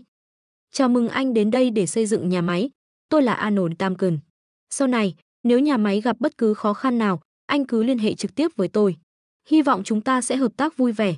Tamkin bắt tay Trương Dịch với nụ cười nồng nhiệt, không rời suốt một hồi lâu. Tamkin, hơn 50 tuổi, tóc hoa râm, khuôn mặt vuông vức thể hiện sự nghiêm nghị. Ông ta từng là một diễn viên nổi tiếng trước khi chuyển sang chính trị. Nhờ sự nổi tiếng và tài năng ngoại giao, ông đã vươn lên vị trí lãnh đạo ở thành phố Dito. Nhưng những năm gần đây, công việc của ông ta không hề dễ dàng. Thành phố Dito từng được mệnh danh là thành phố ô tổ của Mỹ, nhưng sự suy thoái công nghiệp đã khiến nền kinh tế địa phương kiệt quệ. Nhiều nhà máy lớn rời đi, tỷ lệ thất nghiệp tăng cao, hàng trăm nghìn người rời khỏi thành phố. Trong bối cảnh đó, dự án của Trương Dịch mang ý nghĩa to lớn, không chỉ tạo ra 5.000 việc làm, mà còn khôi phục sức sống cho nền kinh tế địa phương. Trong buổi nói chuyện, Tamkin không giấu được sự lo lắng. Hiện tại, dân số Dito đã giảm 200.000 người trong 2 năm qua. Phần lớn người ở lại đều không có đủ điều kiện để rời đi. Chúng tôi rất hy vọng nhà máy của anh sẽ giúp thay đổi tình hình này, mang lại hy vọng cho thành phố. Trương Dịch đáp lời với nụ cười, nhưng ông cũng biết rằng, tôi không phải là người được hoan nghênh ở đây. Sự trỗi dậy của điện thoại kỳ tích đã gây áp lực lớn lên các nhà máy điện thoại khác. Tuy nhiên, tôi tin rằng với dự án này, chúng ta sẽ tạo ra sự khác biệt. Tamken mỉm cười, thực ra, chúng tôi rất ngưỡng mộ cách anh làm việc. Những tập đoàn tư bản kia từ lâu đã cần có ai đó làm họ tỉnh ngộ. Ngay cả các quan chức thành phố cũng rất vui mừng khi anh chọn đầu tư ở đây. Chúng tôi tin rằng anh có thể đưa nhà máy này thành công vượt mong đợi. Mặc dù được đón tiếp nồng hậu, Trương Dịch vẫn giữ thái độ thận trọng. Chỉ cần một sai sót nhỏ cũng có thể gây ra những hậu quả nghiêm trọng. Trong buổi trao đổi, Trương Dịch tiết lộ một phần kế hoạch của mình. Nếu dự án diễn ra thuận lợi, trong vòng 3 năm, số nhân viên của nhà máy có thể tăng lên tới 100.000 người. Con số này khiến Tamken và các quan chức thành phố sửng sốt. Tamken nghẹn ngào, ngài Trương, dân số nội thành của chúng tôi chỉ khoảng 800.000 người, kể cả nông thôn cộng lại cũng không quá 1,2 triệu. Ý tưởng tuyển dụng 100.000 công nhân thực sự làm chúng tôi kinh ngạc. Trương Dịch mỉm cười, tôi hiểu rõ điều này, và đó cũng là lý do tại sao tôi chỉ đưa ra con số tối đa 100.000. Nhưng tôi tin rằng, nếu dự án phát triển đúng hướng, điều này hoàn toàn khả thi. Những ngày tiếp xúc với Tamken và người dân địa phương khiến Trương Dịch thay đổi góc nhìn. Trước đây, hắn có không ít thành kiến với nước Mỹ, chủ yếu dựa vào thông tin từ Internet và sách vở. Nhưng giờ đây, hắn nhận ra rằng tư duy cởi mở và tinh thần đổi mới là lý do khiến quốc gia này trở thành cường quốc số 1 thế giới. Cảm giác lo lắng ban đầu dần nhường chỗ cho sự thoải mái và tự tin.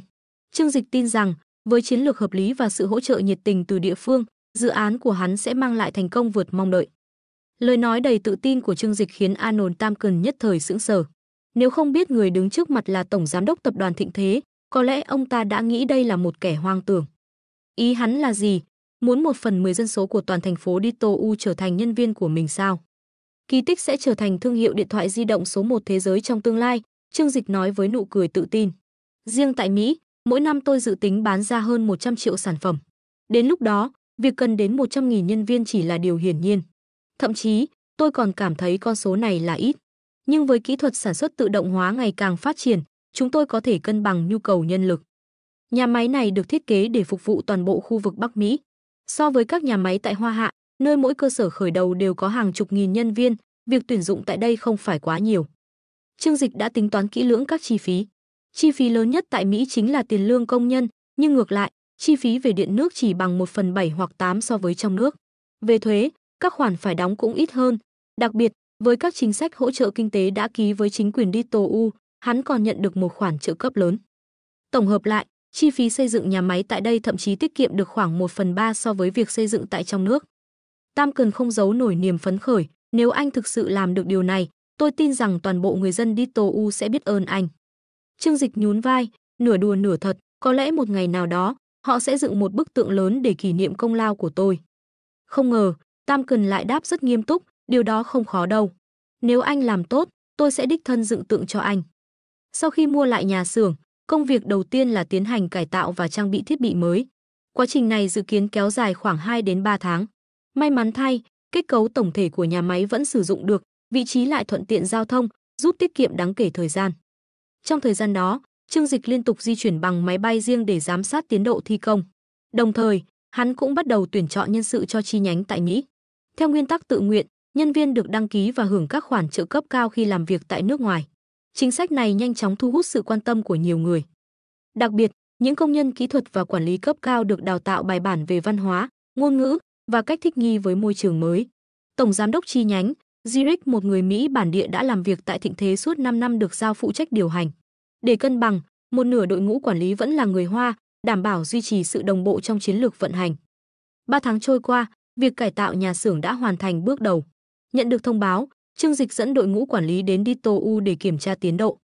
Tại đây, hắn gặp Bút, người phụ trách công ty kỹ thuật thi công. Bút, một người đàn ông hơn 40 tuổi, dáng người mập mạp, nở nụ cười niềm nở khi thấy Trương Dịch. Ngài Trương, tôi đảm bảo rằng anh sẽ rất ngạc nhiên với kết quả trùng tu nhà xưởng, Bút nói, ánh mắt đầy tự hào. Trương Dịch mỉm cười xã giao đáp, tôi vẫn muốn tự mình kiểm tra lại mọi thứ. Khi đoàn xe đến nơi, khung cảnh hiện ra khiến Trương Dịch không khỏi hài lòng. Khuôn viên nhà máy rộng lớn được xanh hóa đơn giản, đường nội khu trải nhựa đường mới. Tường ngoài của nhà máy được thay thế bằng vật liệu kim loại, sơn mới hoàn toàn, không để lộ dấu vết cải tạo. Tuy nhiên, khi tiến gần đến cổng chính, hắn lập tức nhận ra một vấn đề. Quan sát cổng chính hướng về phía đông, Trương Dịch cau mày và hỏi Bút, tại sao cổng chính lại hướng về phía đông? Tôi nhớ đã đặc biệt yêu cầu phải hướng về phía nam. Bút ngạc nhiên, vội giải thích, cổng chính ban đầu vốn đã hướng đông, chúng tôi nghĩ không cần thay đổi. Nghe vậy, Trương Dịch lắc đầu, giọng không giấu nổi sự khó chịu, không được. Khi hợp tác, tôi đã nhấn mạnh rằng vị trí này phải tọa bắc hướng nam. Đây không chỉ là vấn đề về kiến trúc mà còn liên quan đến ánh sáng tự nhiên. Hướng này không cho phép ánh sáng mặt trời buổi trưa chiếu vào cổng chính, điều đó hoàn toàn không phù hợp. Bút cứng người, rõ ràng không ngờ Trương Dịch lại quan tâm chi tiết đến vậy. Đối với Trương Dịch, đây không chỉ là một nhà máy, mà còn là đại bản doanh tương lai của tập đoàn thịnh thế tại Mỹ. Hắn không cho phép bất kỳ sai sót nào, dù là nhỏ nhất.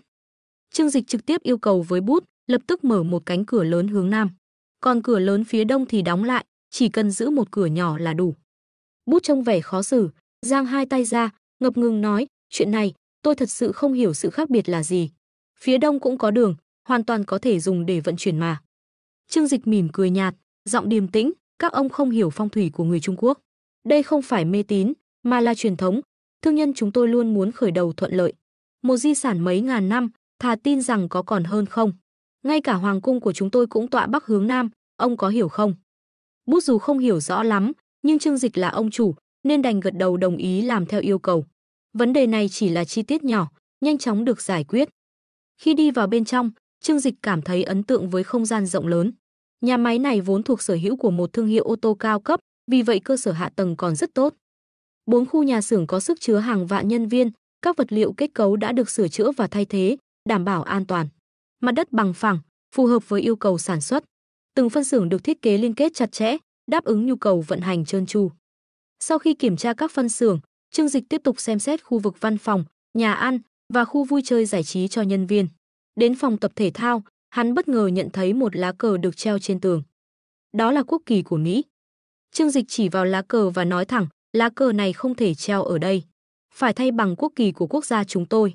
Nếu các ông thích, có thể để nó ở nhà mình, nhưng không thể đặt trong nhà máy này. Bút tỏ vẻ bất đắc dĩ, đáp, chuyện này chẳng có ý nghĩa gì cả. Ở đây, chúng tôi làm vậy theo thói quen thôi. Trương Dịch nghiêm mặt, giọng cứng rắn, hiện tại, đây là nhà máy của Hoa Hạ. Tôi hy vọng ông hiểu điều đó. Bút bối rối nhưng vẫn phải nhượng bộ, được rồi, tôi sẽ thay đổi. Phó Tổng Giám đốc Trương Kinh Sở lập tức tháo lá cờ xuống.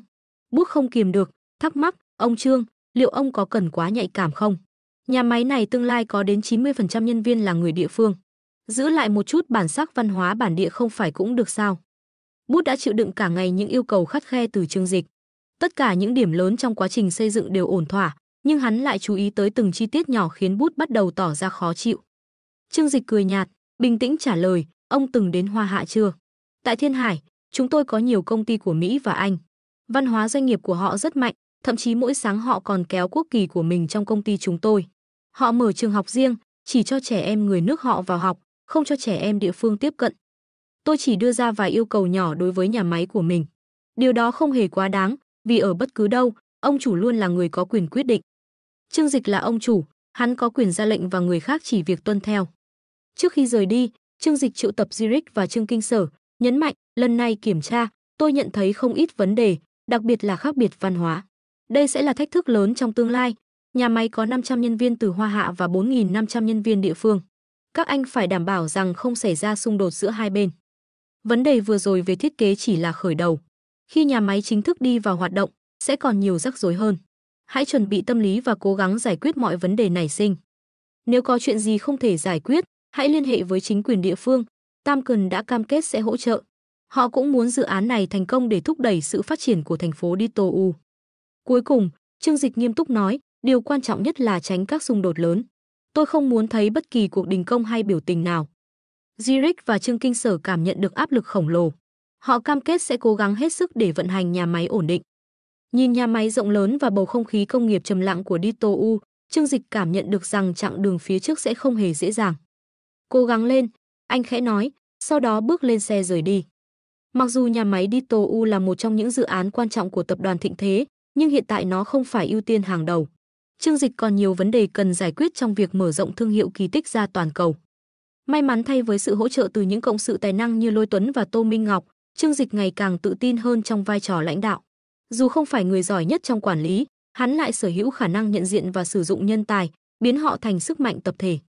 Như Hán Cao Tổ Lưu Bang từng nói, ta văn không bằng Tiêu Hà, võ không bằng Hàn Tín, nhưng ta biết dùng người, nên giành được thiên hạ. Sau khi Trương Dịch rời đi, Zurich và Trương Kinh Sở nhìn nhau, ánh mắt ánh lên vài phần áp lực nhưng nhanh chóng chuyển thành những nụ cười lạc quan. So với việc ở lại tổng bộ tập đoàn Thịnh Thế nơi tinh anh tụ hội, họ biết cơ hội phát triển tại đây sẽ mở ra những chân trời mới. Trương Tổng nói rất đúng, thời điểm bắt đầu luôn là giai đoạn khó khăn nhất. Hai chúng ta phải cùng nhau nỗ lực để xây dựng tốt nhà máy khổng lồ này, Trương Kinh Sở mỉm cười nói với Zurich. Zurich cũng mỉm cười, nhưng sau vài giây suy nghĩ, ông ta lại trầm ngâm, Trương Tổng lo lắng không phải không có lý do, thành phố Dito U rất đặc biệt. Sau đại suy thoái công nghiệp, tình hình kinh tế ở đây xuống dốc nghiêm trọng, việc làm khan hiếm và đời sống người dân khó khăn. Vì vậy, muốn họ thích nghi với phương thức quản lý của chúng ta sẽ không dễ dàng. Nhà máy tại Hoa Hạ và Mỹ có sự khác biệt rất lớn. Chúng ta không thể áp dụng nguyên si mô hình quản lý từ Thịnh Thế. Cần phải điều chỉnh để phù hợp hơn, Zurich nhấn mạnh. Hai người cùng quay lại nhà máy để giám sát đội ngũ thi công của bút theo đúng chỉ đạo của Trương Dịch. Trương Kinh Sở phân công rõ ràng, anh quan tâm tới công nhân địa phương, còn tôi sẽ chú ý đến các công nhân từ Hoa Hạ. Họ phải vượt đại dương để làm việc tại đây, chắc chắn sẽ có nhiều điều cần hỗ trợ. Zurich thở dài, nói thì dễ, nhưng làm mới khó. Nhân sự của tôi gấp 9 lần bên anh. Hơn nữa, tôi cũng không phải người Dito U, hiểu biết về nơi này cũng chỉ có hạn. Chúng ta đều giống nhau cả thôi, Trương Kinh Sở đáp. Không còn cách nào khác, mọi thứ đều phải bắt đầu từ con số 0. Nhìn nhà máy rộng lớn trước mắt, Zurich chống nạnh, ánh mắt thoáng chút lo lắng nhưng nhanh chóng hòa tan trong niềm hy vọng. Chúng ta sẽ làm được, chỉ cần giải quyết tốt những mâu thuẫn ban đầu, mọi thứ rồi sẽ ổn. Sau khi về nước, Trương Dịch tạm thời gác chuyện nhà máy lại. Từ cải tạo, tuyển dụng nhân sự đến lắp đặt thiết bị đều cần thời gian để hoàn thành. Hắn quyết định dùng khoảng thời gian này để tạo cơ hội cho đối thủ của mình, tập đoàn Apple kiếm thêm chút lợi nhuận trước khi nhà máy kỳ tích tại Mỹ đi vào hoạt động. Ngày lành của họ sắp kết thúc, Trương Dịch thầm nghĩ. Một khi nhà máy kỳ tích tại Dito U hoàn thành và mở rộng quy mô, nó sẽ trở thành doanh nghiệp trụ cột của khu vực này. Thậm chí, chính quyền địa phương và cả bang sẽ phải bảo vệ lợi ích của nhà máy, đồng nghĩa với việc Trương Dịch đã thành công trong việc đặt chân vào nội bộ Mỹ Lệ Quốc. Không chỉ dừng lại ở Mỹ, kỳ tích đã nhanh chóng chiếm lĩnh thị trường trong nước và quốc tế, trở thành thương hiệu điện thoại di động số 1 thế giới. Mặc dù tập đoàn Thịnh Thế không niêm yết, tài sản thực tế của Trương Dịch vẫn khiến người ta kinh ngạc. Theo bảng xếp hạng tài sản mới nhất, Trương Dịch với 115 tỷ USD đã lọt vào top 10 người giàu nhất thế giới. Thực tế, nhiều chuyên gia tin rằng con số này còn quá khiêm tốn. Giá trị thương hiệu Thịnh Thế cùng chuỗi sinh thái mà nó sở hữu có thể dễ dàng đạt hàng chục tỷ USD. Trương Dịch không quá quan tâm đến bảng xếp hạng. Hắn hiểu rõ rằng những người giàu có thật sự thường không xuất hiện công khai. Tuy nhiên, hắn biết một điều chắc chắn khi chuỗi sinh thái của kỳ tích hoàn chỉnh, việc trở thành người giàu nhất thế giới chỉ còn là vấn đề thời gian. Hơn thế nữa, Trương Dịch phát hiện ra một bí mật quan trọng từ hệ thống Nguyệt Thần, khả năng nhân loại đạt được sự trường sinh. Đây là thông tin mà không ai có thể từ chối sức hấp dẫn khi nghe thấy, kể cả hắn. Vì vậy, hắn quyết tâm đưa tập đoàn Thịnh Thế tiến xa hơn, không chỉ dẫn đầu về công nghệ mà còn mở rộng tầm ảnh hưởng toàn cầu. Trương Dịch triệu tập 4 cộng sự thân cận nhất Lôi Tuấn, La Dũng Hạo, Tô Minh Ngọc và Dương Kỳ. Những người này không chỉ là trợ thủ đắc lực mà còn là các nhân vật truyền kỳ trong giới kinh doanh. Hắn từng đùa gọi họ là Tứ Đại Thiên Vương, và danh hiệu này nhanh chóng lan truyền trong tập đoàn. Thị trường nội địa đã không còn đối thủ, điện thoại di động, thương mại điện tử, giao hàng, chúng ta đều dẫn đầu. Những ngành khác như phần mềm xã hội hay trò chơi, tôi không quan tâm lắm. Chúng thiếu tính cạnh tranh về công nghệ, và một ngày nào đó, họ sẽ phải trả tiền để sử dụng chuỗi sinh thái của chúng ta. Chúng ta cần mở rộng ra thị trường quốc tế, biến Thịnh Thế thành tập đoàn thương mại và công nghệ số 1 thế giới, Trương Dịch nói, ánh mắt rực sáng. Những lời của Trương Dịch khiến tinh thần của cả 4 cộng sự phấn chấn. Với đà phát triển hiện tại, Thịnh Thế hoàn toàn có cơ hội đạt được vị trí số 1 thế giới. Dù không thể sánh ngang các tập đoàn sở hữu tài nguyên công cộng, nhưng trở thành tập đoàn tư nhân dẫn đầu là một mục tiêu đầy triển vọng. Trương Dịch biết rằng, chỉ cần giữ vững chiến lược và tận dụng tốt những gì đang có, ngày hắn chạm tới đỉnh cao không còn xa. Trương Dịch bắt đầu phân công nhiệm vụ cụ thể cho từng người. Hiện tại, hướng phát triển chủ yếu của tập đoàn chúng ta tập trung vào 3 lĩnh vực chính. Trước tiên là mảng kinh doanh điện thoại di động. Hiện tại, chúng ta đã mở rộng thành công ra thị trường toàn cầu. Với chất lượng sản phẩm vượt trội và giá cả cạnh tranh, thị phần của chúng ta hiện chiếm tới 60% trên toàn thế giới. Điều đáng nói là năng lực sản xuất vẫn chưa được khai thác hết. Trong quý tới, khi tích hợp thêm các nhà máy sản xuất trong nước và xây dựng nhiều nhà máy lớn ở nước ngoài, chúng ta sẽ tăng gấp đôi công suất. Khi đó, mục tiêu của di động kỳ tích sẽ là chiếm lĩnh 80% thị trường toàn cầu. Trương Dịch nhìn sang La Dũng Hạo và giao phó, nhiệm vụ của anh là đảm bảo sản phẩm được tiếp thị mạnh mẽ ở các quốc gia và dây chuyền sản xuất không được gián đoạn. Không được để xảy ra tình trạng cung không đủ cầu. La Dũng Hạo cười tự tin nói, yên tâm, Trương tổng, tôi đã xử lý hết những khúc mắc lớn, giờ chỉ cần vận hành suôn sẻ. Nếu không làm tốt, tôi còn mặt mũi nào gặp mọi người nữa. Lĩnh vực điện thoại di động hiện nay là mảng dễ quản lý nhất. Trương Dịch đã giải quyết triệt để các thách thức lớn nhất. Thị trường khác, khi nhìn thấy những thành tựu đó, tự nhiên cũng không dám cứng đầu đối đầu nữa. Nhiệm vụ của La Dũng Hạo giờ đây chỉ cần bảo vệ nền tảng sẵn có. Tiếp theo, Trương Dịch chuyển hướng sang Dương Kỳ. Dương Kỳ, khi tôi mời anh về đây, tôi từng nói sẽ có ngày chúng ta đối đầu trực tiếp với ông chủ cũ của anh Amazon. Ngày đó đã tới. Chúng ta sẽ bắt đầu từ Đông Nam Á, đẩy mạnh hai thương hiệu chính, Taobao và Meitu. Với nền tảng là điện thoại di động, tích hợp các ứng dụng này sẵn trên thiết bị sẽ là chiến lược hoàn hảo để quảng bá. Tôi tin anh biết cách tận dụng ưu thế này. Taobao và Meitu. Dương Kỳ không giấu được ánh mắt rực sáng, từng bị Amazon sa thải, hắn không ngờ mình lại có cơ hội đối đầu trực tiếp với đối thủ cũ. 2 năm qua, hắn ta đã giành được thị trường nội địa, và giờ đây, hắn ta khao khát vươn xa hơn. Amazon chính là mục tiêu hắn ta muốn vượt qua.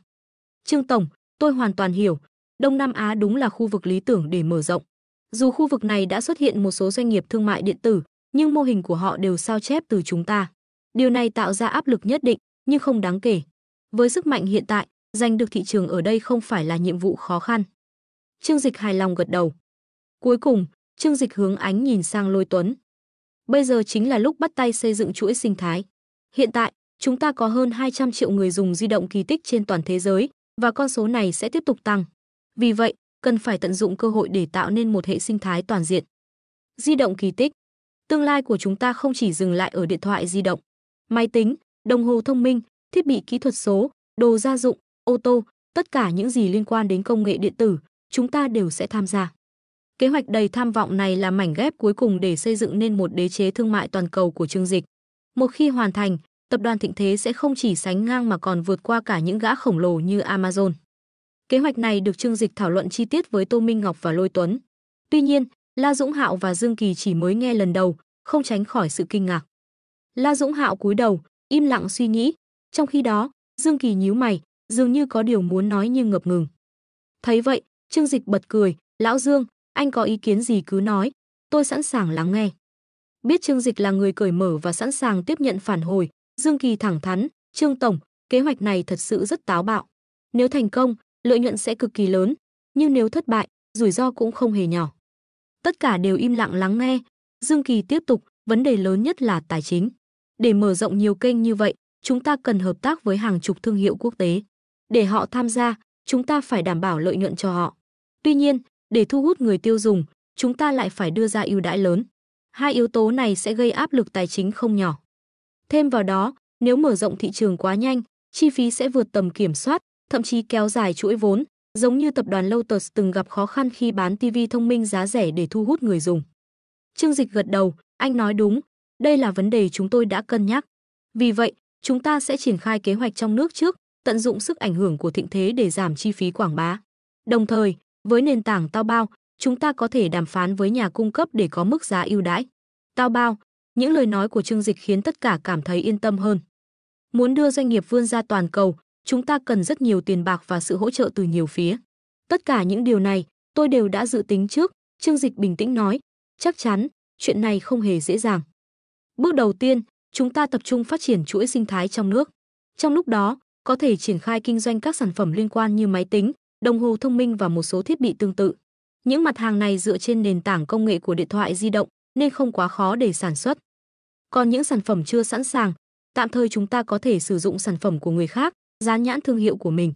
Nhưng về lâu dài, tất cả đều sẽ được nghiên cứu và sản xuất bởi chính chúng ta." Trương Dịch mỉm cười nhìn Dương Kỳ, không nói thêm về các chi tiết cụ thể.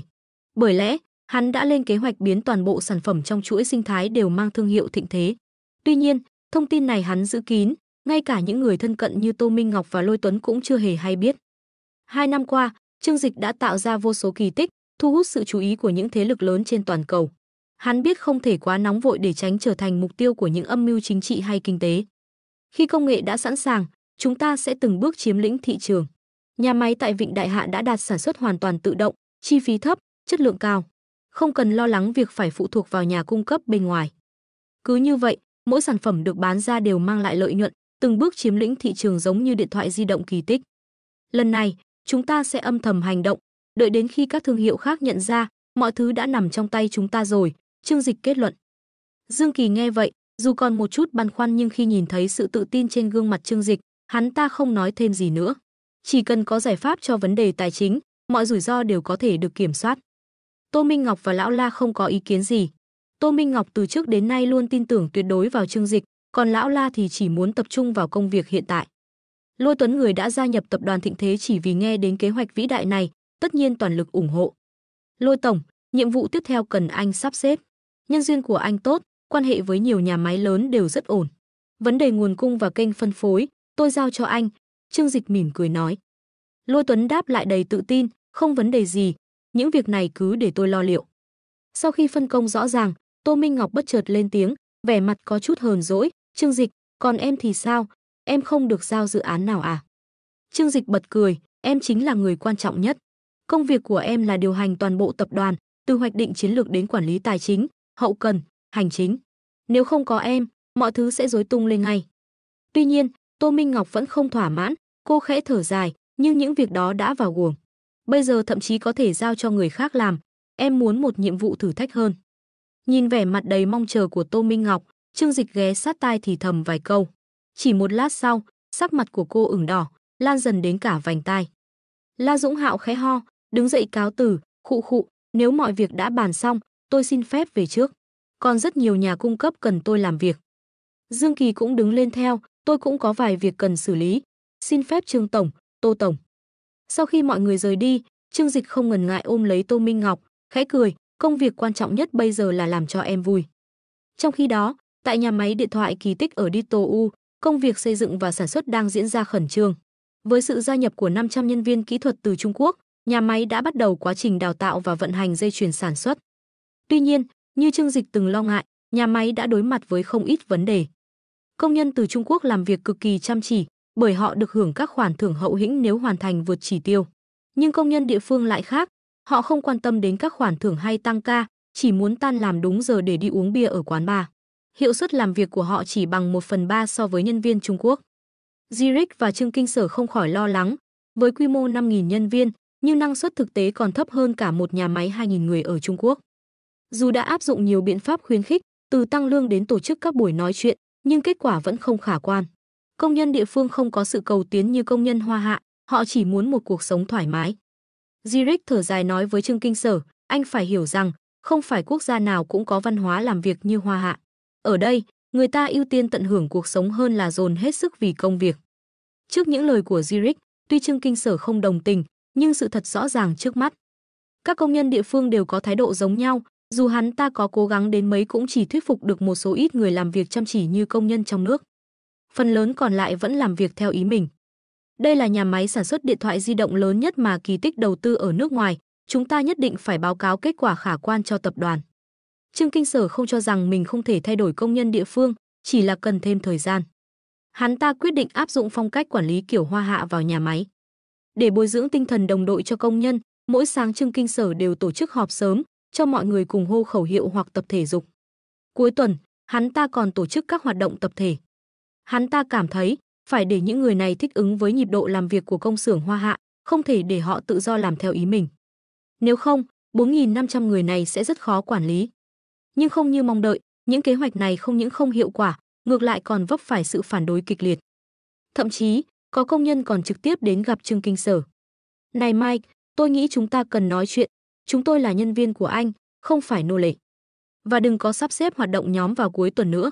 Đó là thời gian riêng tư của chúng tôi cần ở bên gia đình, chứ không phải nhìn mặt mấy ông sếp và chơi mấy trò ngớ ngẩn.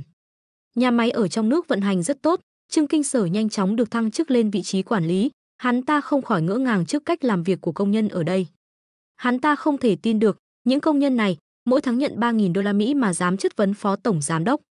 Nhưng nghĩ đến kỳ vọng của Trương Dịch, hắn ta vẫn kiên nhẫn giải thích, lý do tôi làm vậy là vì đây là mô hình quản lý của công ty chúng tôi. Nó sẽ giúp các anh nâng cao bản thân, yêu thích công việc hơn và kiếm được nhiều tiền hơn. Nhưng họ lại nổi giận. Nhảm nhí, anh chỉ muốn bóc lột chúng tôi, để chúng tôi làm việc cho anh kiếm tiền. Hợp đồng ghi rõ, mỗi ngày chúng tôi chỉ làm việc 8 tiếng. Chúng tôi không bán thân cho anh, đây không phải thời kỳ chiến tranh. Trương Kinh Sở khiến nhiều người trong nhà máy tức giận, công nhân địa phương bắt đầu ngó lơ mệnh lệnh của hắn ta. Trương Kinh Sở tức muốn chết, trong lòng buồn bực vô cùng. Hôm nay, hắn ta lại bị mấy công nhân lén hút thuốc trong giờ làm việc chọc tức. Hắn ta không hiểu, tại sao họ làm sai còn lớn tiếng cãi lại, họ phải bị đuổi việc. Về đến văn phòng, hắn ta tức giận đập bàn. Đám này đúng là vô phương cứu chữa. Zurich thấy vậy, biết ngay hắn ta gặp chuyện. Zurich bưng cà phê đến hỏi, sao thế, lại cãi nhau với nhân viên à? Trương Kinh Sở thở phì phò, Conte với Vichy, tôi bắt quả tang chúng nó lười biếng, chúng nó còn cãi nhau tay đôi với tôi. Nghe vậy, Zurich nghiêm mặt, đừng động đến hai người đó. Trương Kinh Sở khó hiểu, vì sao? Tôi là phó tổng, chẳng lẽ không có quyền đuổi việc hai nhân viên sao? Zurich lắc đầu, tôi biết anh bất mãn với họ. Nhưng đây là Dito U, sa thải nhân viên không phải chuyện nhỏ. Hơn nữa, hai người đó đã gia nhập công đoàn, hiện giờ có ảnh hưởng lớn trong nhà máy.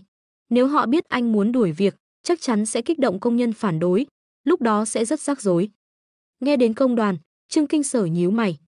Tổ chức này không đơn giản, nhà máy lớn nào ở Mỹ cũng có. Họ lấy danh nghĩa đòi quyền lợi cho công nhân, luôn chống đối ban quản lý, yêu cầu tăng phúc lợi. Tuy là tổ chức tốt, nhưng yêu cầu của họ đối với phúc lợi lại quá đáng, hễ không vừa ý là sẽ tổ chức biểu tình, đình công. Nó giống như một khối u ác tính. Trước đây, Dito U phá sản cũng một phần là do công đoàn. Không ngờ chúng ta cũng gặp phải vấn đề này. Trương Kinh Sở bất lực, đối mặt với tổ chức này không hề đơn giản. Công đoàn là một thế lực có thể khiến họ bị kiện. Zurich an ủi, anh phải thích ứng với môi trường làm việc ở đây thôi, hầu hết các nhà máy đều như vậy. Vậy chúng ta phải làm sao với năng suất? Lúc đó biết ăn nói thế nào với Trương Tổng? Trương Kinh Sở lo lắng. Nhà máy 5.000 người mà năng suất thấp thế này thì quá kém. Nếu không có 500 nhân viên từ trong nước sang hỗ trợ thì còn tệ hơn. Cứ từ từ, Zurich an ủi. Họ không biết rằng, chính vì Trương Kinh Sở quá nôn nóng muốn đồng hóa công nhân địa phương nên mới khiến họ bất mãn. Lúc này, một nhóm công nhân do Conte và Vichy dẫn đầu bắt đầu kích động mọi người chống lại Trương Kinh Sở. Chiều hôm đó, vừa đến 5 giờ, công nhân địa phương liền nghỉ việc, thay quần áo rồi rời khỏi nhà máy. Họ không về nhà mà kéo nhau đến công viên trung tâm. Hôm nay sẽ có một cuộc biểu tình. Andre, người đứng đầu Liên đoàn Lao động thành phố Dito U, được mời đến nói chuyện với công nhân nhà máy Kỳ Tích. 4.500 công nhân địa phương, gần như tất cả đều có mặt. Họ không thích ứng với cách quản lý hà khắc của Trương Kinh Sở, nên trong lòng đã sớm bất mãn. Hơn nữa, họ cũng cho rằng mức lương quá thấp. Bị Conte và Vichy xúi giục, tất cả đều muốn tìm người đại diện cho mình. Công đoàn chính là lựa chọn hoàn hảo. Công viên trung tâm. Andrew đến hiện trường. Nhìn hơn 4.000 người trên bãi cỏ, hắn ta vô cùng kích động. Đây là lần đầu tiên kể từ khi ngành công nghiệp Dito U sụp đổ, có nhiều công nhân tụ tập đông đảo như vậy, và nguyên nhân là do nhà máy điện thoại Kỳ Tích. Conte và Vichy, đại diện của công nhân, bước lên sân khấu, cầm micro phát biểu. Vichy là một chàng trai da đen trẻ tuổi, ăn nói lanh lợi. Hắn ta nói chuyện làm người ta có cảm giác như đang nghe rap. Này các anh em, chị em, chào mừng mọi người đến đây. Chào mừng các bạn dũng cảm đứng lên đòi lại công bằng cho chính mình. Suốt thời gian qua, chúng ta đã làm việc chăm chỉ cho ông chủ, giúp họ kiếm được rất nhiều tiền, nhưng họ đối xử với chúng ta thế nào? Họ cấm chúng ta làm cái này, cái kia, xúc phạm chúng ta. Trên quảng trường vang lên tiếng là ó. Họ trả lương bèo bọt, không bằng một nửa so với những nhà máy khác. Bây giờ, chúng ta phải đoàn kết lại, đưa ra yêu cầu, để họ nghe thấy tiếng nói của chúng ta. Nhưng chúng ta không thể chỉ dựa vào sức mình để chống lại những tên tư bản này, những kẻ giàu có địa vị và quan hệ rộng. Chúng ta cần một cộng đồng đủ mạnh, một tổ chức của riêng chúng ta để giúp đỡ chúng ta. Vì vậy, chúng tôi rất vinh dự được mời đến đây, ngài Andre, Chủ tịch Liên đoàn Lao động thành phố Dito U. Các công nhân nghe đến tên Andre đều phấn khích. Hắn ta rất nổi tiếng, trước đây, chính nhờ hắn ta mà công nhân Dito U có được chế độ đãi ngộ tốt nhất nước Mỹ, thậm chí là toàn thế giới. Tất nhiên, việc nhiều nhà máy đóng cửa, rút khỏi Dito U cũng có liên quan đến hắn ta. Nhưng công nhân nào quan tâm đến điều đó? Họ chỉ quan tâm đến tiền, nếu ai cũng có tầm nhìn xa, họ đã không làm những công việc lao động chân tay. Andrew bước ra giữa sân khấu. Nhìn biển người trước mặt, hắn ta vô cùng phấn khích, hắn ta lại một lần nữa được đứng trên đỉnh cao. Các anh em, chị em, hãy tin tôi sẽ đại diện cho các bạn, giành lấy quyền lợi mà lẽ ra phải thuộc về các bạn. Ai là người tạo ra của cải cho những tên tư bản kia, để chúng có xe sang, biệt thự, gái đẹp. Chúng phải trả công xứng đáng cho chúng ta, chứ không phải bố thí. Đúng. Các công nhân bên dưới thích nghe những lời này nhất, họ trở nên vô cùng phấn khích. Đúng vậy, tư bản thì là cái thá gì, của cải đều do chúng ta tạo ra. Không có chúng ta, chúng lấy đâu ra tiền? Vì vậy, bước đầu tiên, chúng ta yêu cầu nhà máy thành lập công đoàn, chỉ có vậy mới có thể giúp các bạn giành lại quyền lợi. Thế là, chỉ 2 tháng sau khi nhà máy điện thoại di động Kỳ Tích đi vào hoạt động, công đoàn địa phương đã yêu cầu được vào. Lúc này, Trương Kinh Sở và Zurich mới cảm thấy áp lực. Họ không có quyền can thiệp việc thành lập công đoàn trong nhà máy, nhưng nếu để Andre vào can thiệp thì sẽ ảnh hưởng lớn đến việc quản lý. Vì những người này sẽ không làm việc, mà chỉ tìm cách gây khó dễ cho ban quản lý.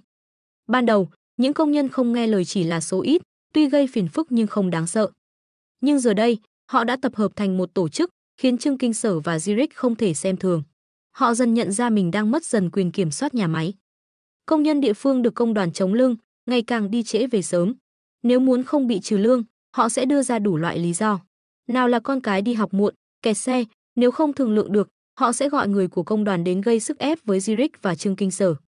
Cứ như vậy, làm sao quản lý nhà máy được? Không chỉ vậy, họ còn ngày càng kiêu ngạo. Thậm chí còn bắt đầu ức hiếp công nhân viên chức từ Hoa Hạ sang. Họ cho rằng những người này làm việc quá chăm chỉ, ảnh hưởng đến quyền lợi của họ. Zurich và Trương Kinh Sở mỗi ngày đều phải giải quyết những chuyện này, mệt mỏi vô cùng. Dù đã cố gắng nhờ Tam Cần giúp đỡ, nhưng chỉ được vài ngày, mọi chuyện lại đâu vào đấy.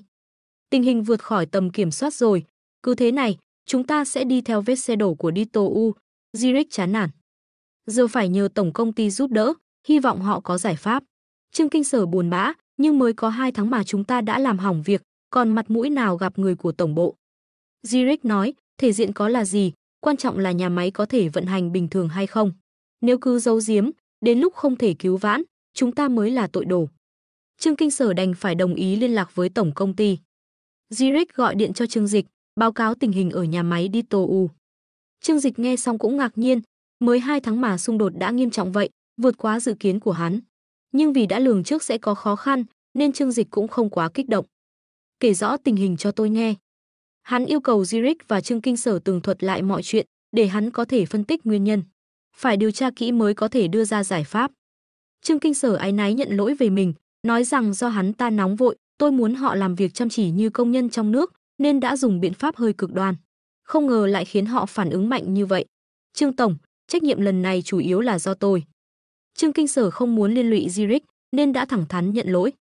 Biết tin nhà máy Dito U gặp vấn đề, Trương Dịch không chần chừ, hôm sau liền bay đến đó. Zurich và Trương Kinh Sở ra sân bay đón hắn. Gặp Trương Dịch, cả hai đều áy náy. Đặc biệt là Trương Kinh Sở, hắn ta cho rằng mình phải chịu trách nhiệm chính vì để tình hình xấu đi.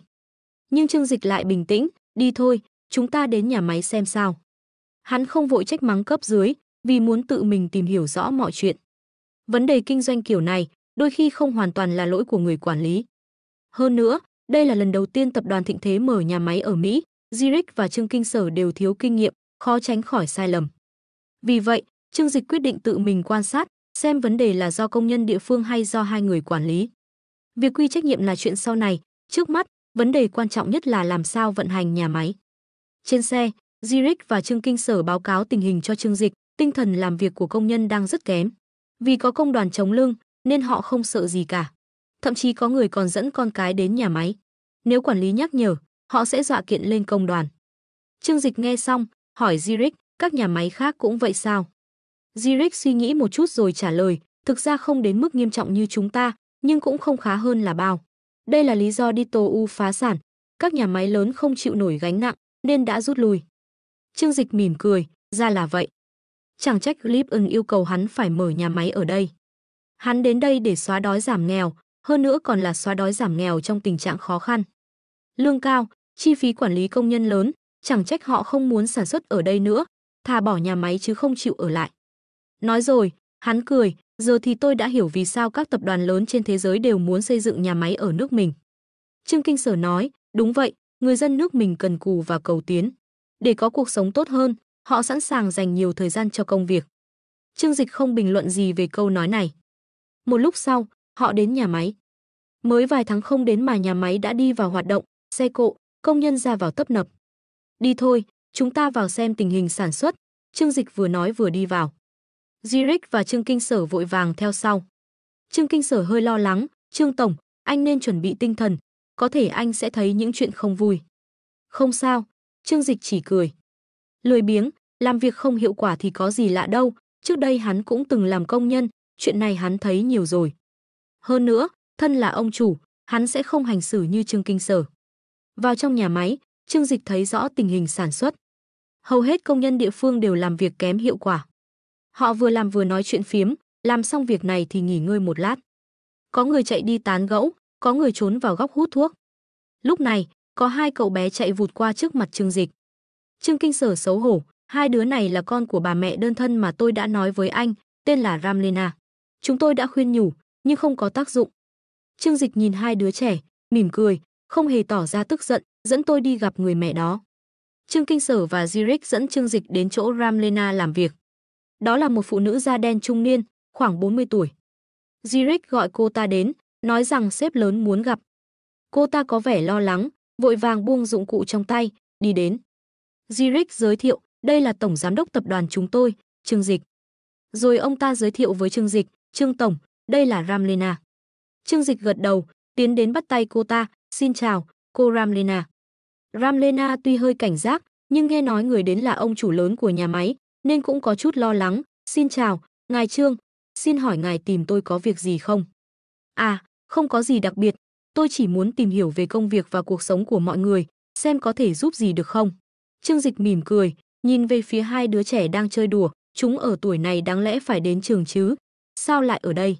Ramlena giải thích, bọn chúng ghét trường học, chẳng học được gì cả. Cứ đến trường là lại đánh nhau với bạn bè. Tôi nghĩ, để chúng ở đây thì hơn, ít ra chúng sẽ không gây rối.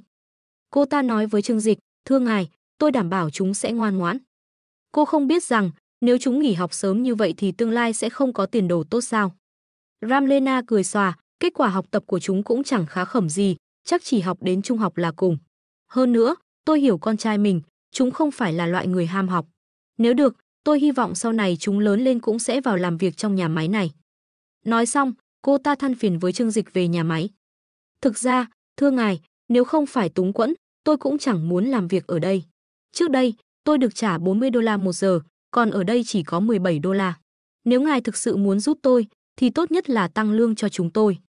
Trương Dịch nhẩm tính, 17 đô la một giờ, một tháng cũng được 3.000 đô la Mỹ, tương đương khoảng 2 vạn tệ. Mức lương này ở trong nước chỉ có những kỹ thuật viên cao cấp mới đạt được. Trương Dịch nói với Ramlena, tôi nghĩ cô không biết rằng, ở đất nước chúng tôi, mức lương của cô đã là rất cao. Họ phải làm thêm giờ rất nhiều mới có thể đạt được mức lương như vậy. Ramlena nhún vai, tôi không biết tình hình ở nước các anh thế nào, nhưng chi phí sinh hoạt ở đây cao hơn nhiều. Cô ta chỉ vào những công nhân xung quanh, nếu không tin, anh cứ hỏi họ xem. Chúng tôi làm việc cho anh, mức lương này không cao. Trương Dịch gật đầu, cảm ơn ý kiến của cô. Sau khi nói chuyện xong, Zurich bảo Ramlena quay lại làm việc. Ông ta nói với Trương Dịch, nhà máy ở bên này khác biệt rất lớn so với trong nước, mức lương của công nhân ở đây khá cao, thậm chí còn cao hơn nhiều nhân viên văn phòng ở thành phố lớn. Trương Kinh Sở nói, nhưng nhận lương cao như vậy mà năng suất làm việc của họ chẳng bằng một nửa công nhân bình thường trong nước, thật quá đáng. Trương Dịch suy nghĩ một lúc rồi hỏi, vậy những công nhân chúng ta đưa sang làm việc thế nào?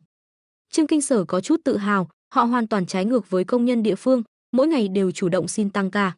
Nếu không có họ, năng suất của nhà máy sẽ rất tệ. Anh có tin được không? Chỉ 1/10 số nhân viên mà tạo ra gần 1/3 sản lượng. Hừ, đúng là một trời một vực. Qua thái độ của Trương Kinh Sở, Trương Dịch có thể nhận ra hắn ta rất coi thường sự lười biếng của công nhân địa phương. Vậy công nhân của chúng ta mỗi tháng được bao nhiêu? Trương Kinh Sở đáp, lương cơ bản là 5.000 đô la Mỹ, cộng thêm tiền tăng ca, họ có thể nhận được 7.000 đô la, gần 5 vạn tệ. Tiền tăng ca được tính theo tiêu chuẩn của Mỹ, nên rất cao. Họ cũng rất chăm chỉ tăng ca, nếu cố gắng, một năm họ có thể tiết kiệm được 50 vạn. Có thể nói, công nhân từ Hoa Hạ sang và công nhân địa phương hoàn toàn khác biệt. Nhưng Trương Dịch không hề tỏ ra tự hào. Cùng một công việc, nếu làm ở trong nước, mức lương chỉ bằng 1/5. Chuyện này chẳng có gì đáng mừng, chăm chỉ có đáng để tự hào không? Tôi thấy không hẳn vậy. Những lời này khiến Trương Kinh Sở ngượng ngùng, Trương Tổng. Trương Dịch cười, Kinh Sở, anh nên hiểu vì sao chúng tôi đồng ý xây nhà máy ở đây. Tính toán kỹ thì dù trả lương cao cho công nhân địa phương, dù năng suất của họ thấp, nhưng chi phí vẫn rẻ hơn so với trong nước. Đó là lý do vì sao ở nhà máy của chúng ta, công nhân phải làm việc chăm chỉ mới đủ sống. Còn ở đây, họ không cần làm việc vất vả cũng có thể sống thoải mái. Người dân nước mình chăm chỉ hơn sao? Tôi không nghĩ vậy.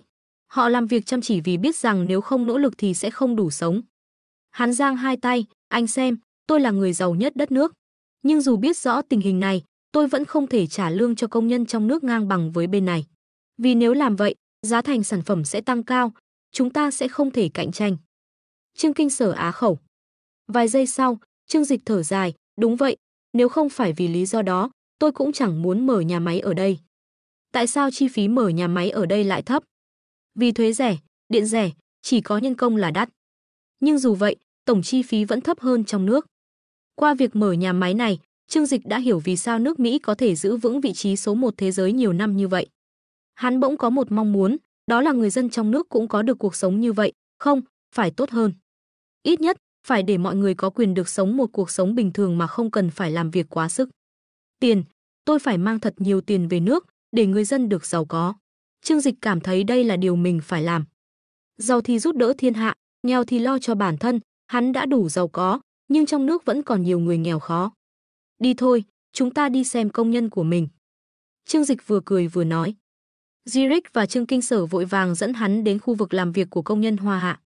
Hiện tại, họ có nhiệm vụ hướng dẫn công nhân địa phương, nhưng do mâu thuẫn gần đây, nên họ có xu hướng tách biệt. Ngoại trừ một số ít người bản xứ dễ gần, họ không muốn tiếp xúc nhiều với những người còn lại. Vừa đến khu vực này, không khí đã khác hẳn. Mọi người làm việc hăng say, không ai nghỉ ngơi. Vì lương được tính theo năng suất, họ có chỉ tiêu KPI riêng, hoàn thành sẽ được thưởng. Làm nhiều hưởng nhiều, đây là mô hình quen thuộc của các nhà máy trong nước. Trương Dịch đến đây, được chào đón nồng nhiệt. Mọi người nghe nói tổng giám đốc đến, đều vỗ tay hoan hô, trong mắt họ ánh lên sự biết ơn. Dù phải xa nhà, đến một đất nước xa lạ, nhưng thu nhập của họ tăng lên gấp nhiều lần, chế độ đãi ngộ cũng tốt hơn hẳn. Họ rất trân trọng cơ hội này và biết ơn Trương Dịch. Trương Dịch nói vài lời động viên, khuyến khích mọi người yên tâm làm việc và sinh sống, nếu có vấn đề gì thì cứ báo cáo với quản lý. Vì mọi người đều làm việc rất chăm chỉ, nên Trương Dịch cũng không cần phải lo lắng. Dù sao, những người được cử sang đây đều là kỹ thuật viên lành nghề, có năng lực và chịu được áp lực cao. Trương Dịch dạo một vòng trong nhà máy rồi rời đi. Hắn gọi Zurich và Trương Kinh Sở rồi cùng nhau đi. Sau khi tham quan xong tình hình kinh doanh của nhà máy, Trương Dịch thu lại những cảm xúc phức tạp trong lòng. Lần này đến đây, hắn là muốn tới giải quyết vấn đề. Bọn họ đi tới một quán cà phê cao cấp trong thành phố, yêu cầu một phòng riêng. Trương Dịch trực tiếp nói cho bọn họ biết, kế tiếp phải xử lý tình huống trước mắt của nhà máy như thế nào. Nói trắng ra, vấn đề lớn nhất của chúng ta bây giờ là con người. Các anh chắc chắn biết phải làm như thế nào, chỉ là các anh không quyết định được chủ ý, không dám gánh vác trách nhiệm này. Tốt lắm, tôi sẽ làm chủ. Đầu tiên là vấn đề tiêu cực đối với công nhân viên chức. Lý do cũng rất đơn giản, đó là ngày nay họ thành lập một nhóm, sau đó lợi ích tổng thể có liên quan. Có một bộ phận ở đó gây rối, yêu cầu mọi người không làm việc nghiêm túc, như vậy một số nhân viên muốn kiếm tiền cũng không dám làm việc chăm chỉ. Bởi vậy bước đầu tiên chính là diệt trừ con sâu làm dầu nồi canh, chọn ra mấy cái điển hình đại biểu, trực tiếp cho tôi khai trừ. Zurich nghe vậy hồi đáp, vấn đề này chúng tôi không phải không nghĩ tới. Nhưng đuổi việc nhân viên tương đối phiền phức, nhất là khi bọn họ có công đoàn che chở. Nếu như chúng tôi muốn đuổi việc, đầu tiên phải đem Conte cùng Vichy hai người này đuổi đi. Mà bọn họ bây giờ chính là đại biểu công đoàn tại nhà xưởng, không dễ làm đâu. Sao lại không dễ làm? Khóe miệng Trương Dịch hiện ra một nụ cười lạnh nhạt, đuổi công đoàn ra khỏi nhà máy không được sao? Zurich nghe được những lời này, trực tiếp sợ tới mức sắc mặt thay đổi. Trương Kinh Sở lại cảm thấy rất hưng phấn, đúng, phải đem những thứ quấy phá này đuổi ra. Zurich vội vàng nói, không, Trương Tổng, ngài có thể không hiểu ý nghĩa của công đoàn ở chỗ chúng ta. Nó không phải là một tổ chức bình thường, mà là một tổ chức lao động có tính chất toàn quốc. Thế lực của bọn họ quá lớn, chúng ta không thể trêu vào. Nếu không, bọn họ có thể dễ dàng kêu gọi lao động tẩy chay nhà máy của chúng ta. Trương Dịch ngồi trên ghế, uống một ngụm cà phê Mỹ. Mùi vị quả nhiên vẫn có chút không quen, không thể trêu vào. Zurich, anh quên mất một chuyện, chúng ta cũng không phải là doanh nghiệp bản địa. Hơn nữa, sự thỏa hiệp của doanh nghiệp bản địa đã chứng minh, nếu làm theo yêu cầu của công đoàn, chỉ có con đường đóng cửa. Hôm nay là bọn họ cầu xin chúng ta tới mở nhà xưởng, cho bọn họ một miếng cơm ăn. Cho nên không phải chúng ta cầu xin bọn họ. Thành phố Ditou có tỷ lệ thất nghiệp cao nhất ở đất nước này và có rất nhiều người không thể tìm được việc làm, miễn là chúng tôi trả lương tốt, sẽ không thiếu người làm việc cho chúng tôi. Trương Dịch buông ly cà phê xuống. Chính quyền thành phố, tôi sẽ tự mình đi tìm Tam Cần nói chuyện. Thái độ của tôi rất kiên quyết, nếu như công đoàn muốn tiến vào nhà xưởng của tôi sẽ trực tiếp rút vốn. Tôi tình nguyện đem giai đoạn đầu tư toàn bộ ném vào, cũng không có khả năng để cho người khác diễu võ dương oai trong nhà xưởng của tôi. Trương Dịch kiên cường làm cho Trương Kinh Sở phi thường cao hứng. Trương Tổng anh minh, sớm nên làm như vậy, để cho những tên kia biết tiền của chúng ta không phải dễ kiếm. Zurich cũng chỉ có thể nói, hy vọng sự tình có thể ổn thỏa giải quyết. Sau khi uống xong cà phê, Trương Dịch để hai người trở về. Trong số 4.500 nhân viên, đầu tiên tìm ra những người sẵn sàng làm việc chăm chỉ, khuyến khích và lôi kéo. Sau đó, chọn ra những nhân viên như Conte và Vichy, trực tiếp sa thải họ. Dù sao hai người này gần đây rất kiêu ngạo, tự cho là có công đoàn chỗ dựa, mỗi ngày công tác đều không làm, thậm chí ngay cả nhà xưởng cũng không đến. Hoàn toàn có thể dựa theo trình tự bình thường tiến hành xử lý khai trừ bọn họ. Ngay sau đó, chính là tiến hành khuyên bảo những nhân viên lập trường không kiên định, nói cho bọn họ biết quyết định của Trương Dịch.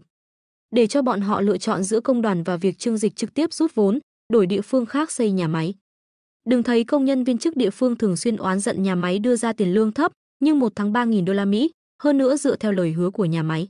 Chờ sau khi bọn họ thuần thục kỹ thuật có thể tăng lên tới 4.000 đến 5.000 đô la Mỹ một tháng, trong lòng bọn họ vẫn vô cùng quý trọng công việc này. Dù sao tỷ lệ thất nghiệp ở Dito U quá cao, có thể đạt được một công việc như vậy có thể bảo đảm một nhà bọn họ hưởng thụ cuộc sống tương đối khá. Cho nên đối với người bình thường mà nói, oán giận thì oán giận, nhưng ai cũng không muốn thật sự mất đi công việc này. Chọn như thế nào, trong lòng mọi người đều có tính toán.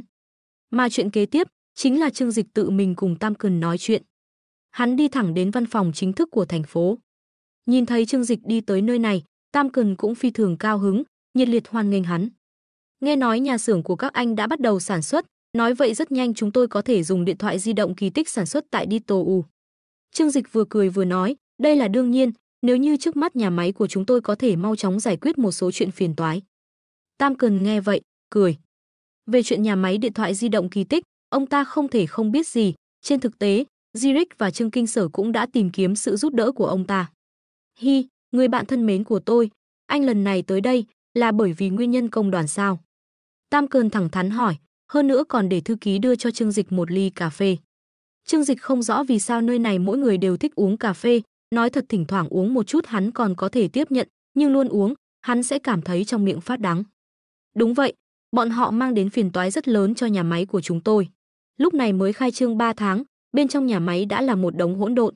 Tôi trả lương cho bọn họ, không phải để bọn họ mỗi ngày tới đây, ngồi xổm trong góc hút thuốc. Tam Cần nghe Trương Dịch oán giận, cũng bất đắc dĩ nhíu mày. Vấn đề này không phải ngày một ngày hai, anh biết đấy, đất nước của chúng tôi không giống như anh, và lá phiếu của công dân rất quan trọng đối với chúng tôi. Cho nên chúng tôi không có cách nào cưỡng chế họ làm điều gì đó. Bởi vì những công đoàn này đều là do công nhân viên chức trong nhà máy tự nguyện thành lập, điều này hoàn toàn hợp pháp. Trương Dịch gõ gõ bàn, mỉm cười hỏi, tôi muốn hỏi, nếu như tôi muốn đem công đoàn đuổi ra khỏi nhà máy của tôi, sẽ như thế nào? Tôi cần các ông ủng hộ, đây là lúc trước tôi tới, các ông đã đáp ứng tôi. Tam Cần lắc đầu, xin lỗi, yêu cầu này chúng tôi không làm được. Anh đánh giá quá cao lực lượng của chúng tôi. Nếu công đoàn sẽ nghe lệnh chúng tôi, vậy vị trí của tôi bây giờ sẽ không khó làm như vậy. Thành phố Dito U cũng sẽ không trở nên tiêu điều như thế. Trương Dịch hỏi, vậy các anh định giúp tôi thế nào? Chẳng lẽ chỉ nói miệng muốn giúp, nhưng kết quả thì lại chẳng làm được gì, để cục diện này ra sao thì ra. Hắn mỉm cười, liếc nhìn Tam Cần, giọng điệu bình thản, nếu tình hình không thể cứu vãn được nữa, tôi sẵn sàng rút vốn rời đi. Tôi tin rằng lời hứa ban đầu về việc thành lập nhà máy Hoa Hạ không nhất thiết phải ở Dito U. Lông mày Tam Cần nhíu lại, ánh mắt đầy trăn trở. Nếu nhà máy của Trương Dịch vừa xây chưa đến nửa năm mà đã chuyển đi, sau này ai còn dám đến đây đầu tư nữa? Tam Cần giải thích, vẻ bất lực, chuyện này thật sự vượt ngoài khả năng của chúng tôi. Nhóm người của Liên hợp Công đoàn không phải do chúng tôi kiểm soát, nhưng anh có thể làm được. Việc thành lập công đoàn hay không, hoàn toàn do công nhân quyết định. Nếu anh thuyết phục được họ từ chối, anh sẽ đuổi được nhóm người đó đi. Trương Dịch chờ chính là lời này. Chỉ cần chính quyền không can thiệp, hắn hoàn toàn tự tin giải quyết cái gọi là công hội. Tốt lắm, nếu đã nói vậy, từ giờ tôi sẽ tự quyết định cách làm. Yên tâm đi, tôi sẽ làm đúng luật và nhất định để công nhân viên chấp nhận đề nghị của tôi một cách tự nguyện. Hắn đứng dậy, rời khỏi văn phòng chính quyền thành phố. Khi bước ra, Trương Dịch không khỏi cảm thán, quốc gia này thực sự tự do, sức mạnh của tư bản vượt xa những gì tôi tưởng tượng. Hắn cười khẩy, quay sang vệ sĩ Lưu Tử Hào, cậu nói xem, nếu tôi ở đây lâu dài, liệu có trở thành một trong những gã tư bản quyền lực không? Lưu Tử Hào cười đáp, thưa ngài, cho dù ở đâu, ngài vẫn là huyền thoại bất bại trong giới kinh doanh. Nhưng với Trương Dịch, như thế vẫn chưa đủ. Về lại nhà máy, hắn lập tức triệu tập hơn 200 quản lý cấp cao dự buổi họp. Khi Trương Dịch bước lên sân khấu, ánh mắt hắn quét một lượt quanh phòng, nhận ra nhiều người trong số đó là những người ủng hộ công đoàn. Hắn nói, giọng cứng rắn, tôi không đến đây để làm từ thiện. Các vị nhận lương của tôi thì phải làm việc xứng đáng. Trong 8 tiếng mỗi ngày, tôi yêu cầu các vị làm việc chăm chỉ, nghiêm túc và tuân thủ quản lý. Đây là điều cơ bản. Hắn chỉ ra những vi phạm gần đây, thậm chí còn dẫn trẻ con vào làm việc, làm hỏng thiết bị, rồi lấy cắp đồ đạc văn phòng. Đây là thái độ làm việc của các vị sao? Một công nhân nữ đứng dậy phản bác, ông nói sai rồi. Con tôi ngoan ngoãn, không phá phách gì cả. Ông đang bôi nhọ chúng tôi. Trương Dịch chỉ mỉm cười nhạt, tay đút túi quần. Ánh mắt sắc lạnh của anh khiến không khí trong phòng lập tức trùng xuống. Phòng làm việc của chúng tôi đều có camera giám sát, có muốn chúng tôi đi gọi cảnh sát trưởng đến xem một chút không?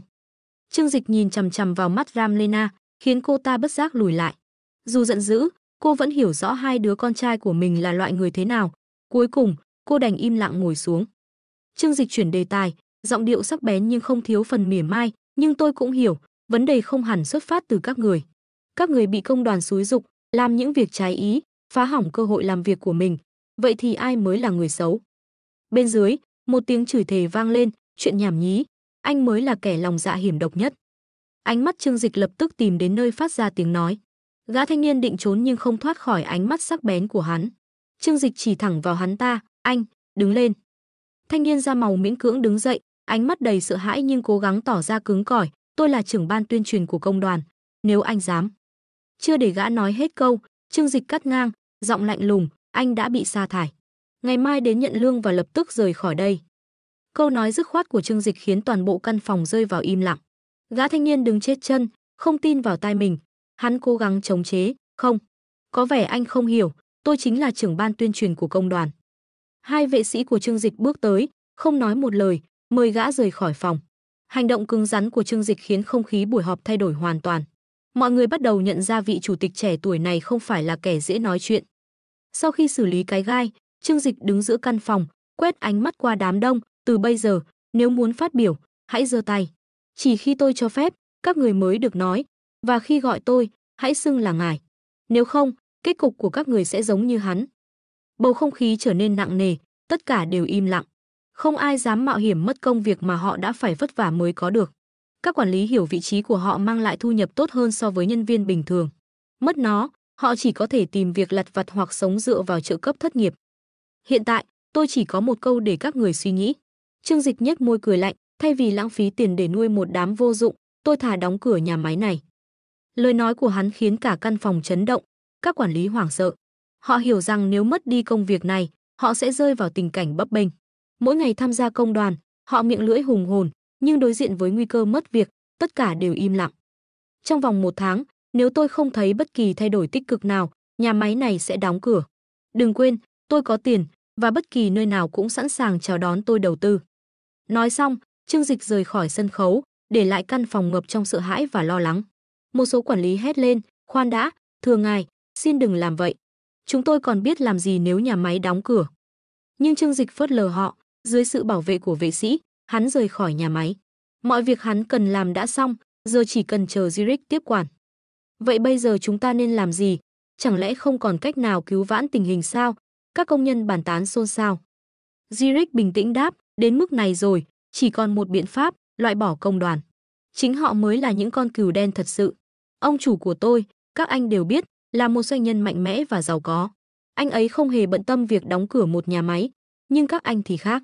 Các anh cần công việc này, vì vậy hãy thể hiện thành ý của mình. Bên dưới, một thành viên công đoàn hô lớn, biểu tình. Làm như vậy không công bằng, chúng tôi kiên quyết phản đối.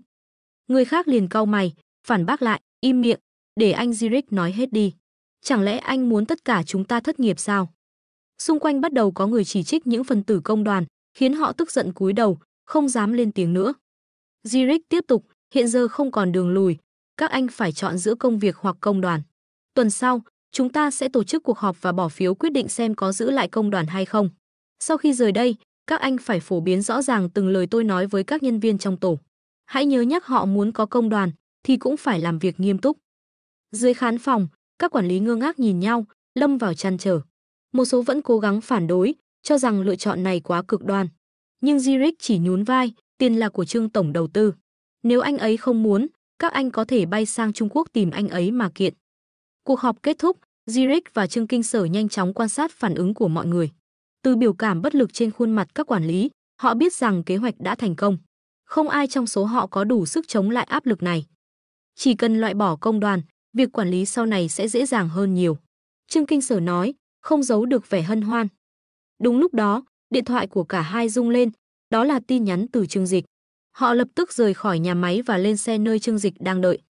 Sau khi nghe Zurich và Trương Kinh Sở báo cáo tình hình, Trương Dịch gác chân, nhàn nhã nói, mọi việc đều nằm trong tầm kiểm soát, họ chắc chắn sẽ thỏa hiệp.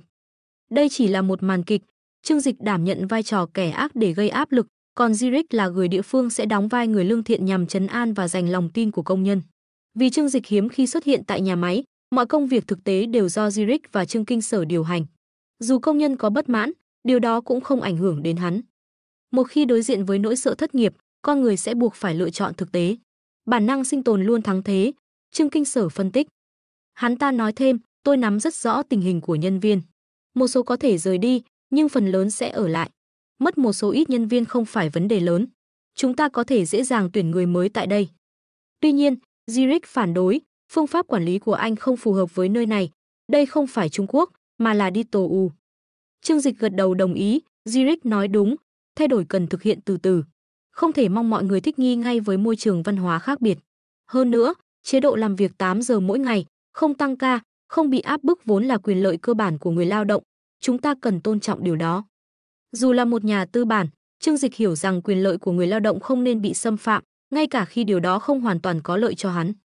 Nhưng hắn vẫn kiên định cho rằng, chỉ có cách cùng thắng mới là con đường phát triển bền vững, còn những doanh nghiệp chỉ biết bóc lột sẽ sớm sụp đổ. Sau khi cuộc họp kết thúc, các quản lý trong nhà máy đều thấp thỏm không yên. Họ thực sự lo sợ, sợ mất đi cơ hội làm việc mà không dễ dàng có được. Trước đây, khi chính quyền thành phố DTOU tuyên bố sẽ thu hút một nhà máy quốc tế lớn, mọi người tràn đầy kỳ vọng. Nhưng từ khi nào cảm giác chống đối nhà máy này lại xuất hiện? Có vẻ như nó bắt đầu từ lúc công đoàn tham gia vào. Họ dẫn dắt công nhân đối lập với ban quản lý, khiến tiến độ sản xuất bị đình trệ. Lúc đầu, các quản lý cho rằng điều này mang lại lợi ích, vì vậy họ nhiệt tình ủng hộ, không nhận ra những bất ổn.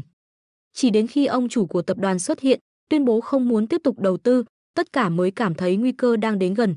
Rõ ràng, họ đã đi quá giới hạn. Giờ chúng ta phải làm gì? Chẳng lẽ phải thỏa hiệp với họ sao? Một số quản lý than phiền, phải họp buổi sáng và hát bài ca của nhà máy mỗi ngày sao? Nhưng nếu không làm, chúng ta sẽ mất việc. Lúc này, trong đám đông xuất hiện những tiếng nói khác biệt. Một số nhân viên do Zurich và Trương Kinh Sở xúi giục đứng ra phát biểu, thưa các anh, chúng ta không thể tiếp tục như vậy. Dù ông chủ là kẻ tàn nhẫn, nhưng chúng ta không thể từ bỏ công việc quý giá này. Một người khác nói thêm, các anh muốn quay lại làm bồi bàn, bưng bê ở nhà hàng và sống bằng tiền típ hay sao? Nhà máy này chính là hy vọng cho tương lai của chúng ta. Có người bình tĩnh phân tích, thật ra, nhà máy cũng không đối xử quá tệ với chúng ta. Chính công đoàn đã gây rối, khiến mọi thứ trở nên hỗn loạn. Nếu không có họ, ít nhất công việc vẫn ổn định. Đám đông bắt đầu hô vang, đuổi công đoàn đi. Dưới áp lực từ Trương Dịch và sự thuyết phục của một số nhân viên, các quản lý nhanh chóng chuyển hướng, ủng hộ việc loại bỏ công đoàn. Ngày hôm sau, tin tức này được truyền đến tất cả công nhân. Những phần tử công đoàn gây rối đã bị Zurich và Trương Kinh Sở loại bỏ từ trước. Những người còn lại, phần lớn là những nhân viên không có chính kiến rõ ràng, nghe tin nhà máy có thể đóng cửa liền không do dự ủng hộ việc giải thể công đoàn. Đến thứ 2 tuần kế tiếp, nhà máy tổ chức cuộc bỏ phiếu nội bộ. Tỷ lệ người tham gia bầu cử đạt 80%, kết quả là quyết định loại bỏ công đoàn được thông qua. Từ đó, quyền điều hành nhà máy trở lại tay các quản lý cấp cao. Trương Kinh Sở và Zurich nhanh chóng triển khai các mô hình quản lý mới. Dưới sự chỉ đạo của Trương Dịch, những quy định cứng nhắc như họp sáng và hát tập thể bị xóa bỏ. Trương Dịch giải thích, những cách làm này không có hiệu quả thực tế, chỉ để lừa những người ngây ngô. Điều nhân viên cần là được trả lương xứng đáng và có sự quan tâm đúng mức. Đáp ứng được điều đó, họ sẽ tự khắc làm việc chăm chỉ. Trong lòng nhân viên, Trương Dịch để lại hình tượng một ông chủ cứng rắn, nhưng công bằng. Sau khi hoàn thành công việc tại DTOU, anh trở về nước, không chìm đắm trong niềm vui chiến thắng mà bắt đầu suy ngẫm. Tại sao ở đây, nhân viên nhận lương cao gấp 4, 5 lần trong nước, không cần tăng ca, mà hiệu suất vẫn cao hơn? Ngược lại, ở trong nước, chúng ta vẫn dựa vào lao động tay chân và bóc lột sức lao động để tăng sản lượng. Hắn rút ra kết luận, về mặt chuỗi ngành, trong nước vẫn còn rất lạc hậu so với phương Tây. Nếu không nhanh chóng đổi mới, chúng ta sẽ mãi tụt hậu. Tôi hoàn toàn có thể nâng cao hiệu quả sản xuất bằng cách sử dụng nhiều robot thông minh hơn thông qua cơ giới hóa toàn diện. Nhưng nếu làm như vậy, rất nhiều người sẽ mất việc. Dù điều đó giúp tôi kiếm được nhiều tiền hơn, nhưng người lao động bình thường sẽ không nhận được bất kỳ lợi ích nào. Trong lòng Trương Dịch bỗng dâng lên nhiều cảm xúc. Hắn hiểu rõ, để mang lại lợi ích cho xã hội, không chỉ cần tiền bạc mà còn phải thúc đẩy kinh tế và khoa học kỹ thuật của quốc gia phát triển toàn diện. Chỉ khi làm được điều đó, phúc lợi của người dân mới thực sự được nâng cao. Hắn thầm nghĩ, mình phải làm nhiều hơn nữa. Câu nói cổ xưa vang lên trong đầu hắn, giàu thì giúp cả thiên hạ, nghèo thì lo cho bản thân mình. Trương Dịch hy vọng có thể làm được nhiều điều hơn cho đất nước và con người nơi đây. Đây cũng là cách tốt nhất để hắn thực hiện giá trị của bản thân khi tài sản cá nhân đã vượt qua ngưỡng cần thiết cho một đời người. Muốn đạt được mục tiêu này, tôi cần kiếm thêm nhiều tiền và áp dụng công nghệ tiên tiến vào cuộc sống của đất nước. Trương Dịch đặt ra một mục tiêu đầy tham vọng, ít nhất, tôi muốn đẩy tốc độ phát triển của quốc gia tăng gấp 10 lần. Tuy nhiên, hắn hiểu rõ để thực hiện điều đó không hề dễ dàng. Là một doanh nhân, Trương Dịch đã đạt đến đỉnh cao trong lịch sử thương mại của Trung Quốc. So với những huyền thoại như Thẩm Vạn Tam hay Hồ Tuyết Nham, hắn còn vượt xa về cả tầm vóc và khối tài sản. Không chỉ làm giàu cho bản thân, Trương Dịch đã xây dựng một doanh nghiệp toàn cầu, mang lại lợi nhuận từ khắp nơi trên thế giới. Nhưng ngay cả với khối tài sản khổng lồ này, hắn nhận ra mình chỉ là một mảnh ghép nhỏ trong bức tranh đầu tư hàng nghìn tỷ vào dân sinh và cơ sở hạ tầng. Nhân sinh bỗng trở nên thú vị. Trương Dịch đứng trên bãi cỏ rộng hàng chục mẫu của khu nhà mình, nụ cười thoáng hiện trên khuôn mặt. Hắn nhận ra, điều đáng sợ trong cuộc sống không phải là bắt đầu từ hai bàn tay trắng, mà là khi bạn mất đi mục tiêu và không biết phải bước tiếp con đường nào. Giờ đây, hắn đã tìm thấy mục tiêu lớn nhất của mình, kiến tạo một đất nước hùng cường, đi đầu thế giới. Khi Trương Dịch đang tràn đầy cảm hứng và lên kế hoạch hành động, điện thoại của hắn bất ngờ reo lên. Người gọi là Lâm Vũ Hàm, một cô gái trẻ mà hắn từng gặp trên chuyến tàu cao tốc. Là một nữ sinh đại học thông minh, xinh đẹp, cô ta để lại trong anh ấn tượng đặc biệt. Alo, có phải Trương Dịch tiên sinh không? Giọng nói của Lâm Vũ Hàm vang lên, đầy cẩn trọng nhưng không giấu được sự kích động. Có vẻ như cô ta không nghĩ rằng Trương Dịch thực sự nghe máy. Trương Dịch khẽ mỉm cười, giọng thân thiện, là tôi đây, em là người đầu tiên gọi vào số này. Sao vậy, không lẽ em nghĩ tôi chỉ đùa giỡn khi để lại số điện thoại sao? Thực tế, sau lần gặp gỡ đó, Trương Dịch đã âm thầm gửi một số vật phẩm hỗ trợ đến cô ta dưới danh nghĩa tập đoàn Thịnh Thế. Việc cô ta gọi lại lần này hẳn không phải là chuyện bình thường. Không, không phải vậy, Lâm Vũ Hàm vội phủ nhận, giọng nói lộ rõ niềm vui xen lẫn hồi hộp. Chỉ là vì biết ngài rất bận rộn, tôi sợ làm phiền ngài. Không sao, có việc gì cần tôi giúp à? Trương Dịch hỏi, giọng điệu nhẹ nhàng. Qua điện thoại, Lâm Vũ Hàm kể về tình hình khó khăn ở Đại Thanh Sơn, nơi cô ta đang dạy học. Mùa mưa kéo dài suốt hơn một tháng qua đã gây sạt lở đất nghiêm trọng. Đường lớn bị phá hủy, giao thông hoàn toàn bị cắt đứt. Vật tư sinh hoạt không thể vận chuyển vào, người dân phải đi trên những con đường nhỏ đầy nguy hiểm. Nhà cửa nhiều nơi bị sập, phòng học thì thủng cả tường, rất nguy hiểm. Cuộc sống người dân ở đây hiện vô cùng khốn khó. Lâm Vũ Hàm giải thích thêm dù đã báo cáo tình hình lên cấp trên, nhưng vì vị trí địa lý hẻo lánh, việc sửa chữa đường xá và hỗ trợ người dân cần đến vài tháng mới có thể thực hiện. Trương Dịch lắng nghe chăm chú, trong lòng dần xuất hiện một quyết định. Nhưng việc học của bọn trẻ không thể chậm trễ, Lâm Vũ Hàm là một giáo viên, lòng nóng như lửa đốt. Sau nhiều suy nghĩ, cô ta quyết định tìm đến Trương Dịch để xin giúp đỡ. Sau khi nghe cô ta trình bày, Trương Dịch cười nói, chuyện này dễ thôi. Để tôi sẽ đích thân qua đó một chuyến, xem các em đang cần gì. Trước đây, Lâm Vũ Hàm đã kể cho Trương Dịch nghe về hoàn cảnh của Đại Thanh Sơn. Ngôi làng nằm giữa dãy núi xanh ngắt, nơi các đỉnh núi nối tiếp nhau trùng điệp, rừng cây bốn mùa tươi tốt. Khu vực này là nơi trú ngụ của nhiều loài động vật hoang dã, dân làng thường lên núi hái trái cây hoặc săn bắn. Nhờ môi trường trong lành, người dân ở đây hiếm khi bị bệnh. Trương Dịch gần đây bận rộn với công việc, hắn nghĩ nhân cơ hội này cũng nên thả lỏng một chút. Một chuyến đi như du lịch kết hợp từ thiện có vẻ là ý hay. Khi nghe Trương Dịch định tự mình đến Đại Thanh Sơn, Lâm Vũ Hàm vui mừng không giấu được cảm xúc, tuyệt vời quá, tôi sẽ báo tin này cho dân làng ngay. Đừng làm quá ồn ào, đừng để mọi người làm lớn chuyện. Trương Dịch cười nhắc nhở, tôi chỉ đến xem qua tình hình và giúp các cô giải quyết vấn đề trước mắt. Vâng, tôi hiểu rồi, giọng nói của Lâm Vũ Hàm đầy phấn khởi. Cô ta biết rằng, nếu Trương Dịch tự mình đến đây, tình hình chắc chắn sẽ được cải thiện đáng kể. Sau khi cúp máy, Trương Dịch không chần chừ, hắn suy nghĩ kỹ lưỡng rồi liên hệ với Dương Kỳ, chỉ đạo huy động nguồn lực từ chuỗi sản xuất khổng lồ của tập đoàn. Một lượng lớn nhu yếu phẩm được gấp rút tập hợp và chuẩn bị chuyển đến Đại Thanh Sơn bằng trực thăng.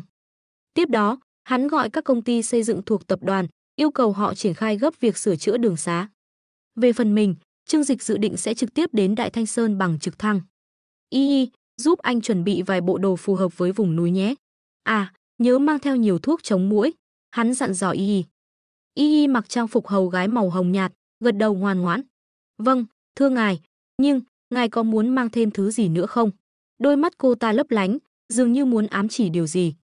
Hử, Trương Dịch nghiêng đầu hỏi lại. Y cười khúc khích, ví dụ như một người hầu gái đáng yêu, tri kỷ chẳng hạn. Cô ta vừa nói vừa tiến lại gần, ôm lấy cánh tay Trương Dịch, giọng nũng nịu. Y năm nay 21 tuổi, đã ở bên Trương Dịch hơn 3 năm. Cô ta cùng với Nặc Nặc có một vị trí đặc biệt trong lòng hắn, khác hẳn với những người giúp việc khác. Nếu như các nữ bộc khác chỉ được xem như trang trí trong nhà, hoặc đôi lúc trở thành niềm vui thoáng qua, thì Nặc Nặc và Y là hai người mà Trương Dịch trân trọng nhất, hắn không bao giờ để họ rời xa mình. Trương Dịch khẽ chạm vào mũi Y, cười nói, không được. Anh đến để xóa đói giảm nghèo, không phải để ăn chơi nhảy múa, mang em theo sẽ không phù hợp. Nói vậy, nhưng trong lòng hắn chợt nhớ đến Lâm Vũ Hà, cô gái đáng yêu hắn từng gặp trên tàu cao tốc. Bộ dạng ngọt ngào, dáng người đầy đặn vừa phải của cô ta khiến hắn không thể quên. Lần trước, vì bận rộn, họ không có nhiều thời gian trò chuyện. Lần này, nếu đã đến, hắn nhất định không muốn bỏ lỡ cơ hội. Y bĩu môi, nũng nịu, biết ngay mà, chủ nhân nhất định có người khác đang chờ rồi, đúng không? Trương Dịch cười xoa đầu cô, thật thông minh, đúng là cún cưng của anh mà. Y không giận, thậm chí còn cười khúc khích, trêu chọc, vậy lần sau, nếu anh đưa cô ấy về, bọn em có thể cùng nhau chăm sóc anh chứ?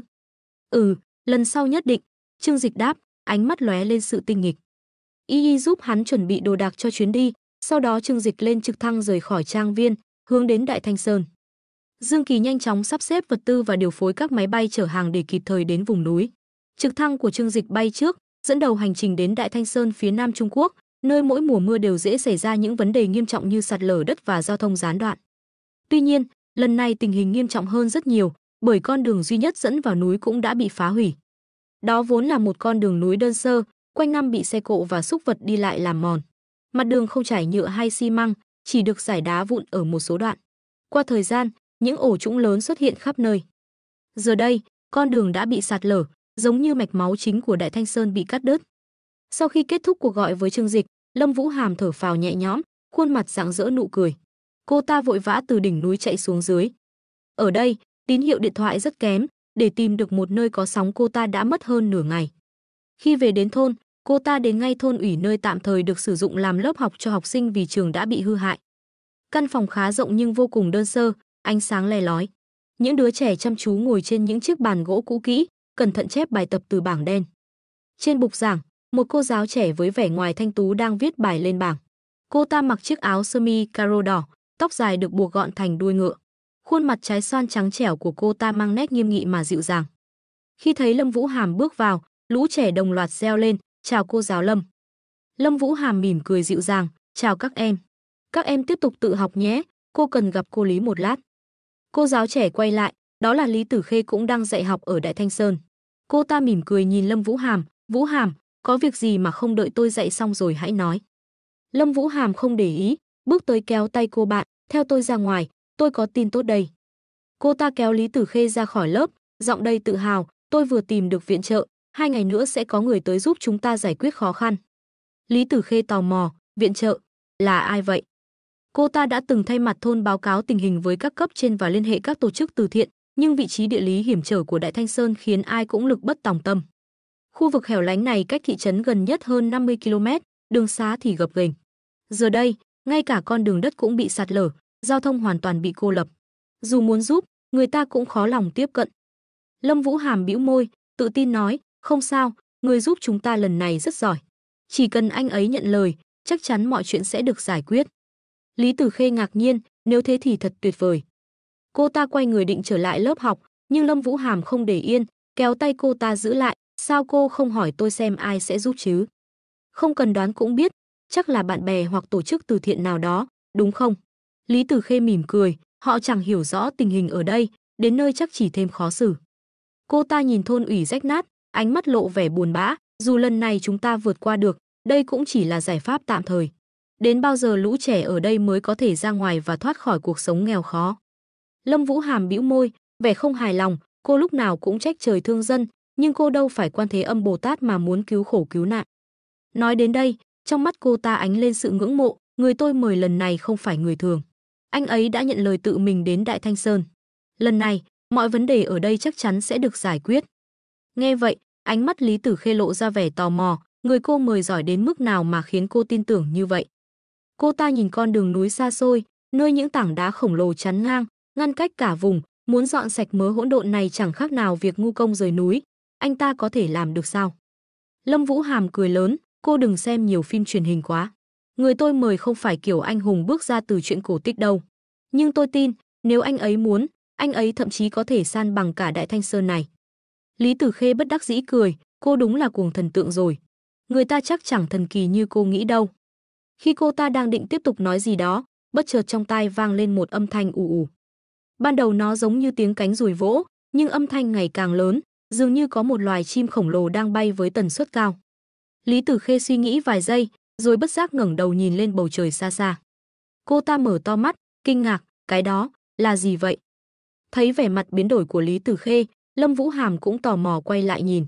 Khi nhận ra thứ đang bay tới, cô ta không nén được niềm phấn khích, hét lên, nhất định là Trương Dịch tiên sinh tới rồi. Trước mắt họ là 3 chiếc trực thăng đang nhanh chóng tiếp cận ngôi làng. Đúng vậy, đó chính là Trương Dịch cùng đoàn đội của hắn. Đại Thanh Sơn cách Thiên Hải chỉ hơn 200 km, vì thế việc di chuyển bằng trực thăng chỉ mất hơn nửa giờ. Trong lúc Lâm Vũ Hàm chạy xuống núi, Trương Dịch đã dẫn cả đoàn đến nơi. Âm thanh lớn từ cánh quạt trực thăng nhanh chóng làm cả thôn xôn xao. Ngay cả lũ trẻ trong lớp học cũng tò mò ùa ra cửa, nhìn chằm chằm về phía bầu trời. Đối với chúng, trực thăng là thứ chưa từng được thấy ngoài đời, một món đồ chơi vô cùng hiếm lạ. Mắt chúng sáng rực, háo hức nhìn theo những chiếc trực thăng, nhưng vẫn giữ khoảng cách, không dám tiến lại gần. Cả thôn với hàng trăm hộ dân đều đổ ra ngoài, ngẩng đầu nhìn lên. Ngồi ở vị trí phụ lái, Trương Dịch từ trên cao nhìn xuống, quan sát toàn cảnh dãy núi khổng lồ. Đúng như tên gọi, Đại Thanh Sơn xanh mướt trải dài, từng ngọn núi nối tiếp nhau như một con rồng khổng lồ nằm vắt ngang mặt đất. Mưa nhẹ vẫn rơi, không khí nơi đây trong lành đến mức khiến tinh thần hắn phấn chấn hẳn lên. Đây quả là một nơi lý tưởng để phát triển du lịch, hắn thầm nghĩ. Trương Dịch chỉ tay về phía quảng trường lớn và bằng phẳng trước thôn ủy, ra lệnh hạ cánh ở đó. Rất nhanh, 3 chiếc trực thăng lần lượt đáp xuống quảng trường. Không gian đủ rộng giúp việc hạ cánh không gặp trở ngại gì, nếu không, điều khiển 3 chiếc trực thăng cùng lúc quả thực không dễ dàng. Khi trực thăng dừng hẳn, Trương Dịch nhanh chóng bước ra từ ghế phụ. Đi theo hắn là 7-8 người thuộc công ty xây dựng và đoàn thương mại, sát cánh bên anh với vẻ chuyên nghiệp và nghiêm túc. Lúc này, trưởng thôn mang theo một đám người trong thôn chạy đến. Nhìn quần áo ngăn nắp của Trương Dịch cùng những người đi cùng, lại thấy 3 chiếc trực thăng màu xanh lá cây đậu ngay ngắn, trong mắt họ tràn ngập sự kính sợ. Sau khi Trương Dịch xuống, trước tiên hắn liền thấy được vẻ mặt vui mừng của Lâm Vũ Hàm. Nhưng rất nhanh, ánh mắt của hắn đã bị một cô gái xinh đẹp khác bên cạnh thu hút. Dung mạo của cô ấy thậm chí còn xinh đẹp hơn Lâm Vũ Hàm một chút, chỉ là trong thần sắc mang theo vài phần lạnh lùng, dường như đối với những người đến cũng không đặc biệt quan tâm. Lâm Vũ Hàm kích động chạy tới, anh Trương Dịch, anh, sao anh lại tới nhanh vậy? Cô ta kinh hỉ vạn phần, vốn tưởng rằng Trương Dịch tối thiểu phải chuẩn bị 4-5 ngày mới tới. Không ngờ, gọi điện thoại chưa tới 1 giờ anh đã tới.